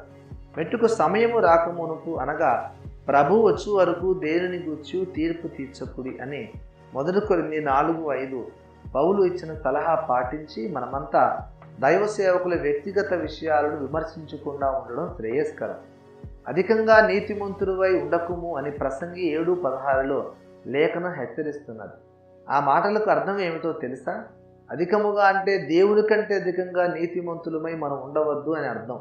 దేవుని కంటే అధికంగా మనం నీతిమంతులమై ఎలా ఉండగలం? దేవుని కంటే అధికంగా నీతిమంతులమై ఉండడం అంటే దేవుడు ఆమోదించిన ఒక విషయాన్ని లేక ఒక చర్యను మనం ఖండించడం అన్నమాట. క్రింద కోర్టు ఒక వ్యక్తిని దోషిగా ప్రకటిస్తే పై కోర్టు అతన్ని నిర్దోషిగా ప్రకటించవచ్చు. క్రింద కోర్టు ఒక వ్యక్తిని నిర్దోషిగా ప్రకటిస్తే పై కోర్టు అతని మీద నేరాన్ని స్థాపించి శిక్ష విధించవచ్చు. అయితే పై కోర్టు ఒక వ్యక్తిని నిర్దోషిగా ప్రకటించిన తర్వాత క్రింద కోర్టు ఈ వ్యక్తిని నేరస్తుడని ప్రకటించకూడదు. అది కోర్టు ధిక్కారం అవుతుంది, అది నేరం అవుతుంది. దేవుడు వాడుకుంటున్న ఒక దైవజనుడిని మనం ద్వేషిస్తే, అతన్ని అపరాధిగా ప్రకటిస్తే దేవుని కోర్టు కంటే మనదే పై కోర్టు అని మనం అనుకుంటున్నామన్నమాట. అందుకే దేవునికి కోపం వచ్చింది. రాదా మరి? 34వ అధ్యాయం. తీర్పు తీర్చడానికి ఉబలాటం ఎందుకు? మీరు తీర్పు తీర్చకుడి. మత్తయి 7:1. గత ధ్యానాల్లో మనం మోషే చర్య ఒకవేళ అభ్యంతరకరమైనది కాదేమోనన్న ధోరణిలో ఆలోచించాం. ఒకవేళ ఆ కూషు దేశస్థురాలు దేవుని దృష్టికి యోగ్యురాలై ఉండవచ్చునని, ఆమె భక్తి విశ్వాసాలను బట్టే బహుశా మోషే ఆమెను తన జీవిత భాగస్వామిగా ఎన్నుకుని ఉండవచ్చని మనం భావించాం. అయినా ఒకవేళ ఈ విషయంలో మనం ఇంతవరకు చేసిన ఆలోచన యావత్తు పూర్తిగా తప్పు కావచ్చు. కూషు దేశపు స్త్రీని వివాహం ఆడటంలో మోషే పొరపాటు నిర్ణయమే తీసుకొని ఉండవచ్చు. ఇశ్రాయేలులో ఇంతమంది స్త్రీలు ఉండగా ఒక అన్యురాలిని మోషే పెళ్లి చేసుకోవడం తప్పు అని మిరియాము భావించి ఉంటే అది నిజమే కావచ్చు. మిరియాము తీర్పు న్యాయమైనదే కావచ్చు. అయినా మిరియాము మోషేకు తీర్పు తీర్చడం మాత్రం నిస్సందేహంగా తప్పే. మిరియాము అహరోనుల సనుగులు విని దిగివచ్చిన దేవుడు మోషే చర్యను సమర్థించలేదు. ఆ కూషు దేశపు స్త్రీ యోగ్యురాలా కాదా అన్న విషయాన్ని దేవుడు ప్రస్తావించలేదు. మోషే చేసిన కార్యములో యుక్తాయుక్తాలను దేవుడు బేరీజు వేయనే లేదు. అప్పుడు దేవుడు వేసిన ప్రశ్న ఒకటే, నా సేవకుడైన మోషేకు విరోధంగా మాట్లాడుటకు మీరేలా భయపడలేదు అని అడిగాడంతే. సంఖ్యాకాండం 12:8. అవును, మోషేకు విరోధంగా మాట్లాడడానికి మిరియాము భయపడాల్సి ఉండింది. అయితే దేవుడు ఈ మాట ఎందుకన్నాడు? ఈ భయం వారిలో ఉండాలనడానికి దేవుడు ఏమి కారణాలు చూపిస్తున్నాడు? మోషే చేసినది సత్కార్యం కాబట్టి మిరియాము మోషేకు భయపడాలా? కాదు, దేవుడు మోషేతో ముఖాముఖిగా మాట్లాడుతున్నాడు. మోషే దేవుని చేత బలంగా వాడపడుతున్నాడు. దేవుడు ఇల్లంతటిలో మోషేను నమ్మకమైన వాడుగా ఎంచాడు గనక మిరియాము మోషేకు భయపడాలి అంతే. 8వ వచనం. అదేమిటి, ఒక వ్యక్తిని దేవుడు వాడుకున్నంత మాత్రాన అతడు ఏమి చేసినా మనం ఏమి అనకూడదా అన్న ప్రశ్న ఇక్కడ ఉత్పన్నమవుతుంది. ఇక్కడ ఒక్క విషయం మనం జ్ఞాపకం ఉంచుకోవాలి. మోషే చేసిన కార్యం మంచిదా కాదా అన్న విషయం ఇంకా ప్రశ్నార్థకంగానే ఉంది. ఒక వంక మానవ తర్కానికి తప్పుగా కనిపిస్తోంది, మరో వంక దేవుడు ఇంకా మోషేను బలంగా వాడుకుంటూనే ఉన్నాడు. ఒకవేళ దేవుడు తన దాసునికి పశ్చాత్తాపం కోసం సమయం ఇస్తూ ఉండవచ్చు, లేదా అసలు అతడు చేసింది తప్పే కాకపోవచ్చు. ఏ పరిస్థితుల్లో ఆ దైవజనుడు ఆ కార్యాన్ని చేశాడో మనకు తెలియదు. ఆ వివాదాస్పదమైన కార్యానికి తలపడేటప్పుడు ఆ భక్తుడు ఎలాంటి పరిస్థితులను ఎదుర్కొంటూ ఉన్నాడో, ఆ పరిస్థితులన్నిటినీ క్షుణ్ణంగా తెలుసుకునే శక్తి సర్వజ్ఞాని అయిన దేవునికి మాత్రమే ఉంది. ఒక భక్తుడు చేసే కార్యాలకు, అతడి వివాదాస్పదమైన నిర్ణయాలకు సరి అయిన న్యాయమైన తీర్పు తీర్చే శక్తి ఒక దేవునికి మాత్రమే ఉంది. మన అసంపూర్ణమైన జ్ఞానం మీద ఆధారపడి తీర్పు తీర్చితే ఆ తీర్పు దేవుని దృష్టికి బొత్తిగా తప్పు అయ్యే అవకాశం ఉంది. ఒకవేళ దేవుడు తన దాసుడు చేసిన తప్పును క్షమించడానికి సంకల్పించి మారుమనసు పొందడానికి అతనికి అవకాశం ఇస్తూ ఉన్నట్లయితే, ఒకవేళ ఆ భక్తుడు ఆ అవకాశాన్ని సద్వినియోగపరచుకోకుండా పాపములోనే కొనసాగితే దేవుని ఆత్మాభిషేకం అతడిని విడిచి వెళ్ళిపోతుంది. అతడి జీవితాన్ని అనుమానపు కళ్ళతో గమనిస్తూ గూఢచర్యం చేస్తున్న విశ్వాసులు కాస్త ఓపిక పట్టాలి. ఒకవేళ అతడు పాపం చేస్తున్నది నిజమే అయితే, అతడు మారుమనసు పొందకపోతే అతడి అభిషేకం అతడిని విడిచి వెళ్ళిపోతుంది. అతడు ఈకాబోదు అవుతాడు. అప్పుడు కానీ అతడు పడిపోయాడని ఎవరూ అనటానికి వీల్లేదు. ఒకవేళ ఆ దైవజనుడు జ్ఞానవంతుడైతే ఈ లోపల తేరుకోవచ్చు, మళ్ళీ లేచి నిల్చోవచ్చు కూడా. అలాంటప్పుడు ఆ దైవజనుడిని విమర్శించే మహద్భాగ్యం అతన్ని పరివేష్టించిన విశ్వాసులకు ఎన్నటికీ దొరకదు. ఆ మహాభాగ్యాన్ని పోగొట్టుకోవడం ఇష్టం లేక తొందరపడి విమర్శించారనుకోండి, దేవుని ఉగ్రత వారి మీదకి వస్తుంది. అసలు ఒక దైవజనుడి చర్యలు తప్పో కాదో అన్న విషయం కొన్నిసార్లు ఈ జీవిత కాలంలోనే బయలుపడవచ్చు, మరికొందరి విషయంలో బయలుపడకపోవచ్చు. 1 తిమోతి 5:24. ఈ లోకంలో బయలుపడినా బయలుపడకపోయినా ప్రతి హృదయ రహస్యము బయలుపడే భయంకరమైన విమర్శా దినం రాబోతూ ఉంది. ఆ దినాన దేవుడు అంధకారంలో దాగిన రహస్య విషయాలను వెలుగులోనికి తెచ్చి అందరికీ బాహాటంగా చూపుతాడు. హృదయంలోని ఆలోచనలను బయలుపరుస్తాడు. ఆయా చర్యల వెనుక దాగిన రహస్య ఉద్దేశాలు బట్టబయలు చేస్తాడు. 1 కొరింథీయులకు 4:5. ఆ భయంకరమైన విమర్శ దినం వస్తుంది. ఆ దినాన మోషే ఆ స్త్రీని ఎందుకు పెళ్లి చేసుకున్నాడో అందరికీ తెలుస్తుంది. అతను విమర్శించిన వారు ఆ దినాన సిగ్గుపడతారు. అది ప్రతి మనిషి హృదయ రహస్యాలను బయలుపరచడానికి దేవుడు ఏర్పరిచిన దినం. రోమా 2:16. ఆ దినం, ఆ సమయం రాక మునుపు దేనిని గూర్చి తీర్పు తీర్చకుడి అని ఆజ్ఞాపిస్తుంది లేఖనం. మిరియాము తొందరపడింది, సమయం రాక మునుపు తీర్పు తీర్చింది. అయినా అసలు మోషేకు తీర్పు తీర్చడానికి ఆమెకు అధికారం ఎవరిచ్చారు? ఆ పని ఆమెకు ఎవరు అప్పగించారు? పరుని సేవకునికి తీర్పు తీర్చుటకు నీవెవడవు అని గద్దిస్తున్నది లేఖనం. రోమా 14:4. దైవ సేవకులను విమర్శించడానికి ఉవ్విల్లూరే భ్రష్టతరం ఒకటి తయారవుతుంది ఈ రోజుల్లో. దైవ సేవకులు విశ్వాసుల్లోని పాపాన్ని ఖండించి గద్దించి చేసే హెచ్చరికలకు ప్రతిగా విశ్వాసులు దైవజనుడి మీద తమ హృదయాల్లో కసిని పెంచుకుంటున్నారు. ఎప్పుడెప్పుడు వీరి మీద రాళ్ళు విసురుదామా అని కనిపెట్టుకుని ఉన్నారు. దైవజనులను తమ వదంతులతో నిరాపనిందలతో గాయపరిచి ఆనందిస్తూ ఉన్నారు. దేవుడు వీరి మాటలు వింటున్నాడు. దేవుని ఉగ్రత వీరి మీదకి త్వరలో రాబోతూ ఉంది. 35వ అధ్యాయం. దైవజనులు తప్పకుండా తీర్పు తీర్చవలసిన విషయం. నా సేవకుడైన మోషేకు విరోధముగా మాట్లాడుటకు మీరేలా భయపడలేదు. సంఖ్యాకాండం 12:8. ఈ అంశంపై మనం గత అధ్యాయాలలో చేసిన ధ్యానాల్లో దైవ సేవకులను విమర్శించడం కానీ, వారి చర్యలకు తీర్పు తీర్చడం కానీ దేవుని దృష్టికి చాలా తీవ్రమైన నేరంగా పరిగణించబడుతుందని తెలుసుకున్నాం. అందుచేత తీర్పు తీర్చకుడి అన్న క్రీస్తునాథుని ఆజ్ఞకు కట్టుబడి ఉండడమే విశ్వాసికి శ్రేయస్కరం అని తీర్మానించాం. మత్తయి 7:1. ఇదంతా ఇంతవరకు నేను అవలంబిస్తూ వచ్చిన వైఖరికి పూర్తి విరుద్ధంగా ఉన్నట్టు కొందరికి అనిపించవచ్చు. నేను లోగడ ఒకసారి తీర్పు తీర్చండి అన్న పేరుతో ఒక ప్రధాన సందేశాన్ని కడబూర మాసపత్రికలో ప్రచురించాను కూడా. తీర్పు తీర్చడం పాపమే అయితే ఇన్నాళ్ళుగా ఓఫ్రి గారు చేస్తున్న పని ఏమిటి? తీర్పు తీర్చడమే కదా అని కొందరు గొనుక్కోవచ్చు. ఇది ఇక్కడ ఒక ప్రాముఖ్యమైన సత్యాన్ని మేము నొక్కి చెప్పగోరుతున్నాం. న్యాయమైన తీర్పు తీర్చండి. యోహాను 7:24, 1 కొరింథీయులకు 6:3 అని చెప్పిన లేఖనమే తీర్పు తీర్చకుడి అని కూడా చెప్పింది. అందుచేత ఈ రెండూ దేవుని ఆజ్ఞలే. అయినా ఇక్కడ స్వయం వైరుధ్యం, సెల్ఫ్ కాంట్రడిక్షన్ ఏమీ లేదు. ఈ ఆజ్ఞను ఎక్కడ అమలు పరచాలో మనం తెలుసుకోవాలంటే మనం తీర్పు తప్పకుండా తీర్చాల్సిన సందర్భాలు ఉన్నాయి, తీర్చకూడని సందర్భాలు ఉన్నాయి. మనం తీర్పు తీర్చకూడదని స్వరమెత్తి నేను ఘోషిస్తున్నది దైవ సేవకుల వ్యక్తిగత విషయాలను గురించి మాత్రమే. దైవ సేవకులు అయితేనేమి, సాధారణ విశ్వాసులు అయితేనేమి, వారి వ్యక్తిగత ప్రవర్తనకు తామే బాధ్యులు. వారు పవిత్రంగా జీవించినందువలన మనకేమీ ఫలితం ఒరగదు. వారు పాపం చేసినంత మాత్రాన మనకు దేవుని నుండి వచ్చే జీవితం తక్కువ కూడా కాదు. వారు పవిత్రంగా జీవిస్తే ప్రభువు వారికే బహుమానం ఇస్తారు. పాపంలో జీవిస్తే దాని నష్టం వారే అనుభవిస్తారు. అయితే దైవ సేవకులు బోధించే సిద్ధాంతాలు అటువంటివి కావు.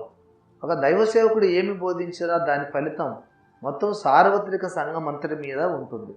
ఒక బోధకుడు తప్పుడు సిద్ధాంతం బోధిస్తే దానివల్ల అతడు ఒక్కడే కాదు, అతడి బోధ విన్నవారందరూ నష్టపోతారు. ఒక తప్పుడు సిద్ధాంతం, ఒక అసత్య బోధ అనేక వేల మందికి రావలసిన బహుమానాన్ని నష్టపరుస్తుంది.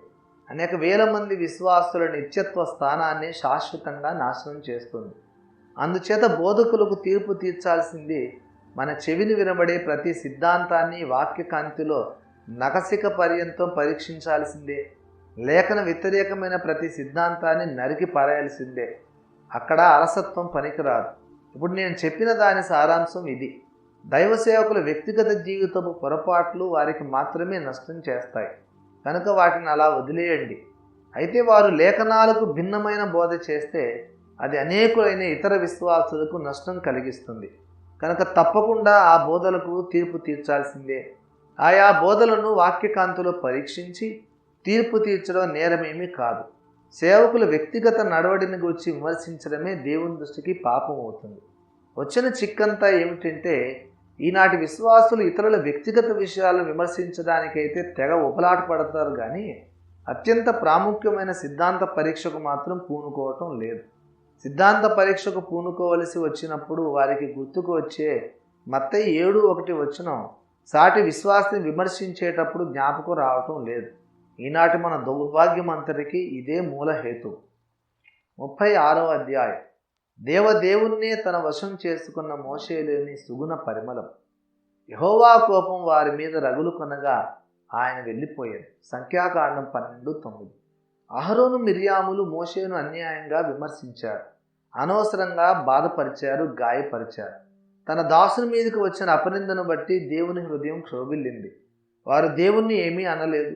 అయినా మోషేను వారు చులకనగా మాట్లాడితే దేవుడు సహించలేకపోయారు.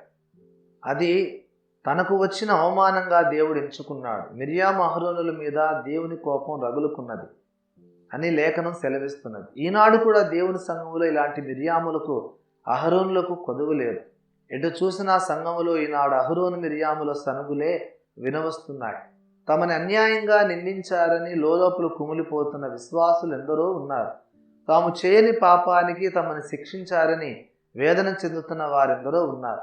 ఇలాంటి సాక్ష్యాలు ఇచ్చేవారు అధిక శాతం విశ్వాసులు నిజానికి తాము చెప్పుకుంటున్నంత అమాయకులేమీ కాదు.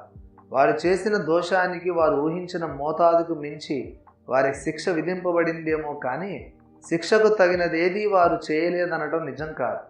ఈ రకం విశ్వాసులు అధిక సంఖ్యలో ఉన్నారు. అయితే నిజంగా కేవలం నిర్దోషులై ఉండి కూడా అన్యాయంగా బాధింపబడుతున్న వారు కొందరు ఉన్నారు. తాము ఏ దోషము చేయకపోయినా అపనిందలను భరిస్తున్న వారు ఈనాడు కొందరు ఉన్నారు. ఇలాంటి బాధితులైన విశ్వాసులు మోషే నిందింపబడిన సందర్భాన్ని గుర్తు చేసుకొని కొంత ఊరడిల్లుతారు. మోసే పక్షంగా దేవుడు అహరోను మిరియాముల మీద మండిపడ్డట్టు తమ పక్షంగా కూడా దేవుడు దిగిరావాలని కోరుకుంటారు. తమను అన్యాయంగా నిర్హేతుకంగా ద్వేషించి అబద్ధపు నిందలు మోపుతున్న వారిని మిరియాములాగా దేవుడు మొత్తాలని వీరు ఆశిస్తారు. అలా చేసి తమ నిర్దోషత్వాన్ని దేవుడిని నిరూపించాలని వాంఛిస్తారు. ఇలా జరగాలని ప్రార్థిస్తారు, ఎదురు చూస్తారు. అయితే ఎన్నాళ్ళు ఎదురు చూసినా దేవుడు దిగిరాడు. ఎన్నేళ్ళు కనిపెట్టినా దేవుడు మిరియామును గద్దించడు. దేవుడు దిగి వచ్చి విమర్శకులను గద్దించి నా నిర్దోషత్వాన్ని నిరూపించాలి అన్న విశ్వాసి ఆశ నెరవేరదు. ఎదురు తెన్నులు చూసి చూసి విశ్వాసి అలసి నిరాశ చెందుతాడు. దేవుడు కూడా నా విరోధుల పక్షమే వహించినట్టున్నాడు అని విశ్వాసి హృదయం బాధగా మూలుగుతుంది. అతని హృదయంలో దేవుని పట్ల ఆరాధన, దైవిక విషయాల పట్ల ఆసక్తి నశించి నిర్లిప్తత, అనాసక్తత అతడిని అలుముకుంటాయి. అతని ముఖంలో ఎప్పుడు విషాదపు కారుమేఘాలే ఇక కాపురం చేస్తుంటాయి. ఇది ఈనాడు వేలాది మంది విశ్వాసుల గాథ. ఎందుకు ఇలా జరుగుతోంది? ఆ విశ్వాసులు పెంచుకున్న ఆశ తప్ప. మోషే కోసం మిరియామును గద్దించిన దేవుడు ఈనాడు కూడా తన దాసుల కోసం వారి విమర్శకులను ఎందుకు గద్దించడం లేదు? దావీదు వంటి అద్భుతమైన ఆరాధకులను కూడా దేమాలుగా, ఏసావు వంటి వారినిగా మార్చివేసే విషాగ్నిపూరిత ప్రశ్నలు ఇవి. ఈ ప్రశ్నలు ఈనాడు వేలాది విశ్వాసాల హృదయాలలో లావాలాగా, దావాగ్నిలాగా బగబగా మండుతున్నాయి. ఇంతకు నిజం ఏమిటంటే మిరియాము అహరోనుల మీద ఈనాడు కూడా దేవుని కోపం రగులుకుంటుంది. కానీ మోషేల కోసం మాత్రమే దేవుని కోపం రగులుకుంటుంది. మోషే పక్షంగా వాదించడానికి దిగివచ్చిన దేవుడు నా పక్షంగా వాదించడానికి కూడా ఎందుకు దిగిరాడు అని ప్రశ్నిస్తున్న సోదరుడు అసలు మొదట తాము మోషేలాగా ఉన్నామా అని స్వపరీక్ష చేసుకోవాలి, ఆలోచించుకోవాలి. మోషే ఎలాంటివాడు? దేవుని ఇల్లంతటిలో నమ్మకమైన వాడు. అది దేవుడే మోషేను గూర్చి ఇచ్చిన సాక్ష్యం. సంఖ్యాకాండం 12:7. తనకు అప్పగింపబడిన బాధ్యతలను నెరవేర్చడంలో మోషే ఎన్నడూ అలసత్వం చూపలేదు. దేవుడు తనకు అప్పగించిన పనిని నెరవేర్చడానికి రాత్రింబగలు నిర్విరామంగా, నమ్మకంగా పనిచేశాడు. తన ప్రజలకు దేవుని ధర్మశాస్త్రాన్ని ఇవ్వడానికి 40 రాత్రింబగలు నిద్రాహారాలు మాని ఒంటరిగా దైవ సన్నిధిలో ప్రార్థించాడు మోషే. మోషే తన సొంత మహిమను వెతకలేదు. తను తాను గొప్ప చేసుకోలేదు. తాను ఏం చేసినా, దేవుని ఏది అడిగినా అది దేవునికి మహిమ కలగడం కోసమే చేశాడు, అడిగాడు. అది నిజమైన ప్రవక్తల, దైవజనుల లక్షణం. యోహాను 7:18. అరణ్య మార్గములో ఇశ్రాయేలీయుల ప్రజల అపనమ్మికను బట్టి, అవిధేయతను బట్టి వారిని బొత్తిగా నశింపజేస్తానని దేవుడు 2 సార్లు మోషేతో మాట్లాడాడు. ఆ 2 సందర్భాల్లో కూడా ఇశ్రాయేలు జాతిని కాల్చివేసి నశింపజేసి మోషే ద్వారా వేరొక నూతన జనాంగాన్ని పుట్టిస్తానని దేవుడు మాట్లాడాడు. నిర్గమాకాండం 32:10, సంఖ్యాకాండం 14:12. అదే పరిస్థితిని ఈనాటి సేవకులు ఎదుర్కొంటే ఏం చేసేవారు? విశ్వాసి నీవే గనుక మోషే స్థానంలో ఉంటే ఏం చేసేవాడివి? యథార్థంగా జవాబివు. లోపల సంబరపడుతూ ప్రభువా నీ చిత్తం జరుగునుగాక అనేవాడివి కదూ. మోషే అలా ఒప్పుకోలేదు. ఇశ్రాయేలు జాతిని నశింపజేయడానికి వీల్లేదన్నాడు. అవిధేయులైన ఇశ్రాయేలు రక్షణ కోసం తన ప్రాణాన్ని అడ్డువేసి ప్రార్థించాడు. ప్రభువా నీవు ఇశ్రాయేలుల పాపాలను పరిహరించావా? లేదా ఒకవేళ నీవు వారి పాపాలను పరిహరించకపోతే నీవు జీవగ్రంథములో నుండి నా పేరు తూర్చేయి ప్రభు అని ప్రార్థించాడు మోషే. నిర్గమాకాండం 32:32. మోషే ఎందుకు ఆ విధంగా ప్రార్థించాడు? ఇశ్రాయేలు జాతి నశిస్తే అది దేవునికి అవమానకరమని, వారి దేవుడు వారిని కనాను చేర్చే శక్తి లేక మార్గమధ్యములు వారిని అందరినీ నశింపజేశాడని ఐగుప్తీయులు చెప్పుకుంటారేమోనని. అది మోషే భయం. దేవునికి అవమానం రాకూడదు, దేవుని నామం మహిమపరచబడాలి. మోషే ప్రతి చర్యకు, ప్రతి ప్రార్థనకు వెనుక ఉన్న ప్రేరణ ఇదే. నిర్గమాకాండం 32:11-13, సంఖ్యాకాండం 14:13-19 చూడండి. ఐగుప్తీయులు యెహోవా నామాన్ని అపహాస్యం చేస్తారేమోనన్న తలంపు రాగానే గడగడా వణికిపోయాడు మోషే. అటువంటి దినం చూసే కంటే తాను నశించడమే మేలన్న తీర్మానానికి వచ్చాడు మోషే. ఈ సంగతి విన్నారా? అన్యజనుడు యెహోవా నామాన్ని దూషించగా వినడం కంటే తాను చచ్చిపోవడమే మంచిదనుకున్నాడు మోషే. మోషే తన దేవునిలో అంతగా లీనమైపోయాడు. తన దేవునికి ఏమాత్రం అవమానం జరిగినా సహించలేనంతగా దేవుని ప్రేమించాడు మోషే. మోషేని విమర్శించిన వారి మీద దేవుని కోపం రగులుకున్నదంటే మీకు ఆశ్చర్యంగా ఉందా? నాకేమీ ఆశ్చర్యంగా లేదు. 37వ అధ్యాయం. దేవుడు మనల్ని పరిరక్షించే విధానం. నేను ఇశ్రాయేలీయులకు ఇచ్చుచున్న కనాను దేశమును సంచరించి చూచుటకు నీవు మనుష్యులను పంపుము. సంఖ్యాకాండం 13:2. హజేరోతులో దేవుడు తన దాసుడైన మోషే పక్షంగా మిరియాము అహరోనులతో వ్యాజ్యమాడి దేవుని ప్రజలు దైవజనులకు ఇవ్వవలసిన గౌరవాన్ని ఇచ్చి తీరాలని ప్రకటించాడు. కనాను యాత్రలో సాగి వెళుతున్న దైవ జనాంగము నేర్చుకుని తీరవలసిన ప్రముఖ పాఠం ఇది. ఆ తర్వాత దేవుని మేఘం ఇశ్రాయేలీయులను పారాను అరణ్యానికి నడిపించింది. ఆ పారాను అరణ్యపు మజిలీలో దేవుడు ఈ ఆజ్ఞను మోషేకిస్తున్నాడు. కనాను దేశంలో సంచరించి చూడడానికి మనుషులను పంపించమంటున్నాడు దేవుడు ఈ విచిత్రమైన ఆజ్ఞను మోషేకు ఎందుకు ఇచ్చినట్లు? అడుగడుగునా ప్రతి మజిలీలోనూ ఎన్నో అమూల్యమైన ఆధ్యాత్మిక పాఠాలను నేర్పిస్తూ తన ప్రజలను ఈ వాగ్దాన దేశం పొలిమేరల వరకు నడిపించిన దేవుడు నేరుగా ఇశ్రాయేలీయులకు కనాను దేశాన్ని ఇచ్చివేయకుండా ముందుగా వెళ్ళి చూసి రమ్మంటున్నాడు ఎందుకు? ఇశ్రాయేలీయులు 40 ఏండ్లు అరణ్యంలో తిరుగులాడవలసి రావటానికి ఆ దేశాన్ని సంచరించి చూసిన వారి అవిశ్వాసమే మూల కారణమని అనేక మంది బోధకులు మనకు చెబుతారు. నిజమే, కానీ అసలు ముందుగా సంచరించవలసిన అవసరం ఎందుకు కలిగింది? ముందుగా సంచరించడానికి వారు వెళ్ళి ఉండకపోతే ఇక చిక్కే ఉండేది కాదు కదా. ముందుగా ఒకసారి సంచరించి చూడమని వారికి దేవుడే చెప్పాడు. ఎందుకో ఎప్పుడైనా ఆలోచించారా? కనానును తన ప్రజలకు స్వాధీనపరచక ముందు పారాన్లో తుదిసారిగా దేవుడు తన ప్రజలను పరీక్షించబోనుకున్నాడు. కనాను దేశం పాలు తేనెలు ఏరులై పారేటంత అద్భుతమైన ప్రదేశం. అయినా ఆ దేశంలో నెఫీలులు అనబడే భయంకర రాక్షసులు కూడా ఉన్నారు. వారు అజానుబాహులు, మనుషుల కంటే చాలా ఎత్తైన వారు, బలవంతులు. వారిని జయించి చంపితేనే తప్ప ఇశ్రాయేలీయులు కనానును స్వాధీనపరచుకోలేరు. ఇశ్రాయేలీయులు ఆ నెఫీలులను గురించిన వార్త విని ఎలా ప్రతిస్పందిస్తారో చూడాలనుకున్నాడు దేవుడు. అది ఇశ్రాయేలు జనాంగం అంతటికీ విషమ పరీక్ష. ఇశ్రాయేలీయులు అప్పటికే పలు సందర్భాలలో దేవుని శక్తిని, ప్రభావాన్ని చూశారు. అనేకసార్లు దేవుడు తన ప్రజల కోసం అసాధ్యమైన వాటిని, అనూహ్యమైన వాటిని జరిగించాడు. ఇంతగా దేవుని మహిమను ప్రత్యక్షంగా చూసిన ప్రజలు తమ దేవుని మీద అచంచల విశ్వాసముతో ఆ నెఫీలులను ఎదుర్కోవడానికి ధైర్యంగా పూనుకుంటారా, లేక ఆ నెఫీలులకు భయపడి దేవుని శక్తిని ఆశ్రయించలేని అల్ప విశ్వాసులుగా ప్రవర్తిస్తారా? ఇది పరీక్ష. ఆ పరీక్షను, ఇశ్రాయేలుల ప్రతిస్పందనను తర్వాత ధ్యానిద్దాం. కానీ ఒక ప్రాముఖ్యమైన పాఠాన్ని ప్రస్తుతం నేర్చుకుందాం. దేవుడు తన బిడ్డల్ని పరీక్షించేటప్పుడు ఎప్పుడు ముందుగా చెప్పి పరీక్షించడు. దేవుని ప్రజలకు పరీక్షలు ఎప్పుడు అనుకొనని సమయాల్లో వస్తాయి. ఆలోచించండి, ఒకవేళ దేవుడు ఇశ్రాయేలీయులతో నా ప్రజలారా సిద్ధంగా ఉండండి, నేను మిమ్మల్ని పరీక్షించబోతున్నాను, ఆ నెఫీలులను గూర్చిన వార్త విన్నప్పుడు మీరు భయపడినా లేక శనిగినా మీరు పరీక్షలో ఓడిపోతారు అని చెప్పి ఉంటే ఇశ్రాయేలుల ప్రవర్తన వేరే విధంగా ఉండేది కదూ.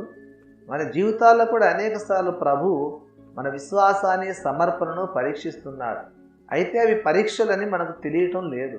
మన విశ్వాసాన్ని కుదిపివేసే కఠిన పరిస్థితులు మన జీవితాల్లో వస్తున్నాయి. మనం సనుగుతున్నాం, దేవుని మీద నింద మోపుతున్నాం, ఆయన సేవకులను నిందిస్తున్నాం. దేవుని పరీక్షలో ఘోరంగా మనం ఓడిపోతున్నాం. ఫలితంగా తిరిగి 40 ఏళ్ళ అడవిలో తిరగాల్సి వస్తుంది. మన జీవితంలో విలువైన కాలమంతా వృధా అవుతుంది. మనం దేవుని వాగ్దానాలను స్వతంత్రించుకోలేకపోతున్నాం. అరణ్యములో నడుస్తున్న వాడికే ఈ మాటలు అర్థమవుతాయి, చతికిలబడ్డవాడికి కాదు. 38వ అధ్యాయం. ఆధ్యాత్మిక బలత్కారులమవుదాం. నీవు మమ్మను పంపిన దేశమునకు వెళితిమి, అది పాలు తేనెలు ప్రవహించు దేశమే, దాని పండ్లు ఇవి. అయితే ఆ దేశంలో నివసించు జనులు బలవంతులు. సంఖ్యాకాండం 13:27. కనాను దేశాన్ని వేగు చూడడానికి వెళ్ళిన వారు తిరిగి వచ్చి చెప్పిన మాటలు ఇవి. అది పాలు తేనెలు ప్రవహించు దేశమే అంటే అది వరకు ఆ దేశాన్ని గూర్చి దేవుడు తమతో చెప్పిన మాటలు నిజమేనని వారు సాక్ష్యం ఇచ్చారు. పాలు తేనెలు ప్రవహించే దేశానికి నడిపిస్తానని మునుపు దేవుడు వారికి వాగ్దానం చేశాడు. దేవుడు ఆ దేశాన్ని ఎలా అభివర్ణించాడో సరిగ్గా ఆ దేశం అలాగే ఉంది. దేవుడు చెప్పిన మాటలు సత్యం. దేవుడు వారికి ఇవ్వబోనుకున్న అతిశ్రేష్టమైన దేశం. ఇంతా చెప్పి అయితే అన్నారు అంటే ఆ దేశం అద్భుతమైనదే, కానీ ఒక చిక్కు ఉంది, ఒక సమస్య ఉంది, ఒక ఆటంకం ఉంది అన్నమాట. సర్వశక్తి గల దేవుడు తన బిడ్డలకు ఇవ్వజూపిన వాగ్దానాల గాథ ఎప్పుడు ఇలాగే ఉంటుంది. దేవుడు ఎప్పుడు ఎవరికి ఏ ఆశీర్వాదం వాగ్దానం చేసినా ఆ ఆశీర్వాదపు దారిలో ఒక ఆటంకం ఉంటుంది. ఆ ఆటంకాన్ని జయించిన తర్వాతనే విశ్వాసి ఆ వాగ్దానాన్ని స్వతంత్రించుకోగలడు. దేవుని నుండి ఒక వాగ్దానాన్ని పొందడం సులభమే, అయితే దాన్ని స్వతంత్రించుకోవడం చాలా కష్టమైన సంగతి. దేవుని వాగ్దానములను స్వతంత్రించుకోవడానికి ఎంతో ఓర్మి కావాలి, పట్టుదల కావాలి. తుఫానులే వచ్చిన సడలిని విశ్వాసం ఉండాలి. హెబ్రీయులకు 6, 11, 12. ఎందుకంటే దేవుని ప్రజలు ఒకప్పుడు వాగ్దానము లేని వారుగా ఉండి ఇప్పుడు వాగ్దానం పొందినవారు. ఆ వాగ్దానం స్వతంత్రించుకోవడం సాతానికి ఇష్టం ఉండదు. ఆ వాగ్దానపు దారిలో సాతాను ఎన్నో ఆటంకాలు కల్పిస్తాడు. దేవుడు తన అనంత జ్ఞానముతో ఆటంకాలను అనుమతిస్తాడు. ఎందుకంటే తన రాజ్యంలో ప్రతివాడు బలత్కారంతో ప్రవేశించాలని దేవుని నియమం. దేవుని ఆశీర్వాదాలను స్వతంత్రించుకోగోరే వారికి పోరాట పటిమ ఉండాలి. ఎన్ని ఆటంకాలు వచ్చినా ఆ ఆశీర్వాదం నాదేనన్న మొండి ధైర్యం ఉండాలి. ఇలాంటి వారిదే దైవాశీర్వాదాలు. మత్తయి 11, 12. విశ్వాసీ, నీవు ఏ విషయంలోనైనా దేవుని ఆశీర్వాదాలని స్వతంత్రించుకోలేకపోతున్నావా? దేవుడిచ్చిన వాగ్దానాన్ని నీవు చేయి చాచి అందుకోకుండా ఆటంకాలు అడ్డొచ్చి నిన్ను నిస్పృహలు పాలు చేస్తున్నాయా? ధైర్యం తెచ్చుకో. నీకొక్క దానికే కాదు, గతంలో దేవుని వాగ్దానాలను పొందిన భక్తులందరికీ అలాగే ఆటంకాలు ఎదురొచ్చాయి. వాటిని వారు తమ విశ్వాసముతో అధిగమించి వాగ్దానాలను తమ అనుభవంలో పొందారు. హెబ్రీయులకు 11:33. నీవు వారిలాగే ఆధ్యాత్మిక బలత్కారివి ఎందుకు కాకూడదు? 39వ అధ్యాయం. విశ్వాస జీవిత యాత్రలో నరకపాత్రమైన నేరం. మోషే యెహోవా మాట విని పారాను అరణ్యము నుండి వారిని పంపెను. సంఖ్యాకాండం 13:3. పారాను ఇశ్రాయేలుల కనాను యాత్ర అంతటిలోనికి కీలకమైన మజిలి. వారి యాత్ర సార్థకమవుతుందో నిరర్ధకమైపోతుందో తేలిపోయేది నిర్ణయాత్మక పరీక్షా స్థలం అది. ఐగుప్తు నుండి కొండంత ఆశతో నిరీక్షణతో బయలుదేరిన ఇశ్రాయేలీలు అసలు ఆ కనాను దేశ నివాసానికి యోగ్యులో కాదో ఇక్కడే తేలిపోతుంది. ఇక్కడ దేవుడు పెట్టిన పరీక్షలో నెగ్గితే ఇటు నుంచి నేరుగా వెంటనే ఇశ్రాయేలీలు దేవుని వాగ్దానాన్ని స్వతంత్రించుకుంటారు. ఇక్కడి నిర్ణయాత్మక పరీక్షలో ఓడిపోతే ఇక తమ జీవిత కాలంలో వారు కనానును ఎన్నడూ చూడలేరు. ఇదంతా క్రొత్త నిబంధన ఇశ్రాయేలీలైన క్రీస్తు సంఘానికి బుద్ధి కలగడానికి, బోధ కలగడానికే వ్రాయబడింది. అది సాదృశ్యం, దృష్టాంతం, మనం ఎదుర్కొనబోతున్న నిజ రూపం. కనాను అంటే ఏమిటి? అబ్రహాము సంతానమైన తన ప్రజలకు దేవుడు ఇస్తానని వాగ్దానం చేసిన భూమి. తన వాగ్దానాల ద్వారా దేవుడు తన ప్రజల హృదయాల్లో పుట్టించిన నిరీక్షణకంతటికీ ప్రతీక కనాను. అది వాగ్దాన భూమి. దేవుడు తన ప్రజలకు చేసిన సకల వాగ్దానాలకు సంయుక్త రూపం కానాను. క్రొత్త నిబంధన ఇశ్రాయేలీలకు కూడా దేవుడు కొన్ని వాగ్దానాలు చేశాడు. ఏమిటా వాగ్దానాలు? 1, 2 కాదు, ఆయన మనకు అమూల్యమైన అత్యధికమైన వాగ్దానాలు అనుగ్రహించాడు. 1 పేతురు 1:4. మారు మనసు పొంది నీటి బాప్తిసం పొందిన వారికి పరిశుద్ధాత్మ అనే వరాన్ని ఇస్తానని ఆయన వాగ్దానం చేశాడు. అపోస్తుల కార్యములు 1:4, 2:38, 39. ఆ తర్వాత విశ్వాస జీవితంలో ఎదురయ్యే వ్యాధిలో స్వస్థత, శోధనలో జయం, ఒంటరితనంలో దైవ సహవాసం, బంధకాల నుండి విడుదల, శ్రమలో ఆదరణ, సాతాను శక్తులతో పోరాటంలో జయం, సేవలో ఫలం ఇత్యాది ఆశీర్వాదాలను ఆయన మనకు వాగ్దానం చేశాడు. తుదకు మన ఇహలోక యాత్రలో మనం దేవుని కోసం పడిన ప్రయాసం అంతటికి క్రీస్తు న్యాయపీఠం ఎదుట జీతం, ప్రతిఫలం, బహుమానాలు, జీవ కిరీటాలు, సింహాసనాలు, అక్షయ మహిమాన్వితమైన పునరుద్ధాన శరీరాలు, నిత్యత్వం అంతా మహిమలోక నివాసం, నిత్యమైన స్వాస్యం. ఈ వాగ్దానాలలో ఒక్కొక్కటి అమూల్యమైనది, అవి లెక్కకు మించినవి. క్రొత్త నిబంధన విశ్వాసికి, ఆత్మీయ ఇశ్రాయేలీయుడికి ఈ వాగ్దానాలన్నిటి సంయుక్త రూపమే కనాను. కనానుకు చేరటం అన్న మాటను టూక్గా నిర్వహించాలంటే దేవుడు ఇస్తానని వాగ్దానం చేసిన దానిని మనం అందుకోవడమే కనాను ప్రవేశం. కనానులో ఎవరు ప్రవేశించగలరు? దేవుని వాగ్దానాలను స్వతంత్రించుకోవడానికి యోగ్యులెవరు? దేవుడు వారికి పెట్టిన పరీక్ష ఏమిటి? దేవుడు వాగ్దానం చేసినది జరగడం అసాధ్యమేమో అన్న సంశయం వారిలో కలగడానికి అనువైన పరిస్థితులను వారి కళ్ళ ముందు ఉంచాడు. నెఫీలులను వారికి చూపించాడు. ఇశ్రాయేలీల కంటే వారు ఎన్నో రెట్లు బలవంతులు. అంతటి బలమైన జనాంగాన్ని ఇశ్రాయేలీలు జయించడం మానవరీత్యా అసాధ్యం. ఇశ్రాయేలీల కళ్ళ ముందు ఇప్పుడు రెండు దృశ్యాలు కదలాడుతున్నాయి. ఒకవైపు దేవుడు, ఆయన వాగ్దానాలు, మరోవైపు ఆ వాగ్దానాలు నెరవేరకుండా ఆటంకపరిచే బలమైన శత్రువులు. అంతవరకు గతకాలపు మజిలీలో దేవుడు వారికి నేర్పిన పాఠాలన్నిటినీ ఇశ్రాయేలీలు సరిగ్గా నేర్చుకుని ఉంటే, తమ దేవుని అనంత శక్తి, ఘటన సామర్థ్యము వారు గ్రహించి ఉంటే, తమ దేవుని అపరిమిత బలాధిక్యం ముందు నెఫీలుడు వారి సామర్థ్యము ఎన్నిక లేనిగా కనిపించేవి. నెఫీలుడు సీనాయి కొండ మీదకి దిగి వచ్చిన సర్వశక్తిమంతునితో పోలిస్తే, ఎర్ర సముద్రాన్ని 2 పాయలుగా చీల్చిన గొప్ప దేవునితో పోలిస్తే నెఫీలులు మిడతల్లా కనబడేవారు. వారి శక్తి సామర్థ్యాలు గడ్డి పరకల్లా కనిపించేవి. వారు దేవుని గొప్పతనాన్ని గూర్చి, ఆయన మహిమా బల ప్రభావాలను గూర్చి ఎంత నేర్చుకున్నారో చూడడానికి ఇది దేవుడు పెట్టిన పరీక్ష. తమ దేవుని శక్తి సామర్థ్యాల పట్ల వారికి ఏపాటి గౌరవం ఉందో తేల్చి చూపే అగ్ని పరీక్ష ఇది. ఇశ్రాయేలీలకు కనబడినదేమిటి? వారు నెఫీలులను యెహోవా దేవునితో పోల్చి చూడలేదు. తమను తాము నెఫీలుతో పోల్చి చూసుకున్నారు. వారి ఎదుట మేము మిడతల వలె ఉంటిమి అన్నారు. సంఖ్యాకాండం 13:23. ఇశ్రాయేలీలు నెఫీలను చూశారు. వారు ఉన్నత దేహులుగా కనబడ్డారు. తమను తాము చూసుకుంటే మిడతల్లా కనబడ్డారు. మరి దేవుడు వారికి ఎలా కనబడ్డాడు? అసలు దేవుడు వారి కళ్ళ ముందు నుండి అంతర్ధానమైపోయినట్టే ఉంది వారి స్థితి. వారు దేవుని చూడలేదు. వారు దేవుని శక్తిని గూర్చి మాట్లాడడం లేదు. తమ దేవుడు సర్వశక్తిమంతుడయ్యే పాఠాన్ని వారు ఇంకా నేర్చుకోలేదు. ఇన్ని మజిలీలు దాటి ఇన్ని మహత్కార్యాలు చూసి ఇంకా దేవుని శక్తిని గూర్చి వారు నేర్చుకోకపోతే ఇంకా ఎప్పుడు నేర్చుకుంటారు? మీరు పైకి భక్తి గల వారి వలె ఉండి దాని శక్తిని ఆశ్రయించని వారు. 2 తిమోతి 3:5. ఆ దేశాన్ని వేగు చూడడానికి ఒక్కొక్క గోత్రానికి ఒక్కొక్క ప్రతినిధి, మొత్తం 12 ప్రతినిధులు వెళ్ళారు. వారిలో ఎఫ్రాయిము ప్రతినిధి యెహోషువ, యూదాగోత్ర ప్రతినిధి అనే కాలేబు ఇశ్రాయేలీలను ధైర్యపరిచే ప్రయత్నం చేశారు. మనం నిశ్చయంగా వెళుదుము, దానిని కానాను స్వాధీనపరుచుకుందుము, దాన్ని జయించుటకు మనకు శక్తి చాలును అని ధైర్యవచనాలు పలికారు. మిగతా 10 మంది మాత్రం నిస్పృహ కలిగించేలా మాట్లాడారు. ఆ రాత్రి ఇశ్రాయేలీలంతా ఎలుగెత్తి ఏడ్చారట. సిగ్గు. ఎందుకు ఏడవడం? ఎర్ర సముద్రం దగ్గర, రెఫీదీములు, సీనాయి కొండ దగ్గర మీరు చూసిన దేవుని శక్తి అంతా ఇప్పుడు ఏమైపోయిందనుకున్నారు? ఇదేనా ఇన్నేళ్ల విశ్వాస జీవితంలో మీరు నేర్చుకున్నది? గమనించండి, పిరికితనం అనేది బలహీనత కాదు, అది క్షమించరాని మహాపాపం. కొందరు క్రైస్తవులు అనుక్షణం భయంతో జీవిస్తున్నారు. మనుషులన్నా భయమే, దయ్యాలన్నా భయమే, చావాలన్నా భయమే, బ్రతకాలన్నా భయమే.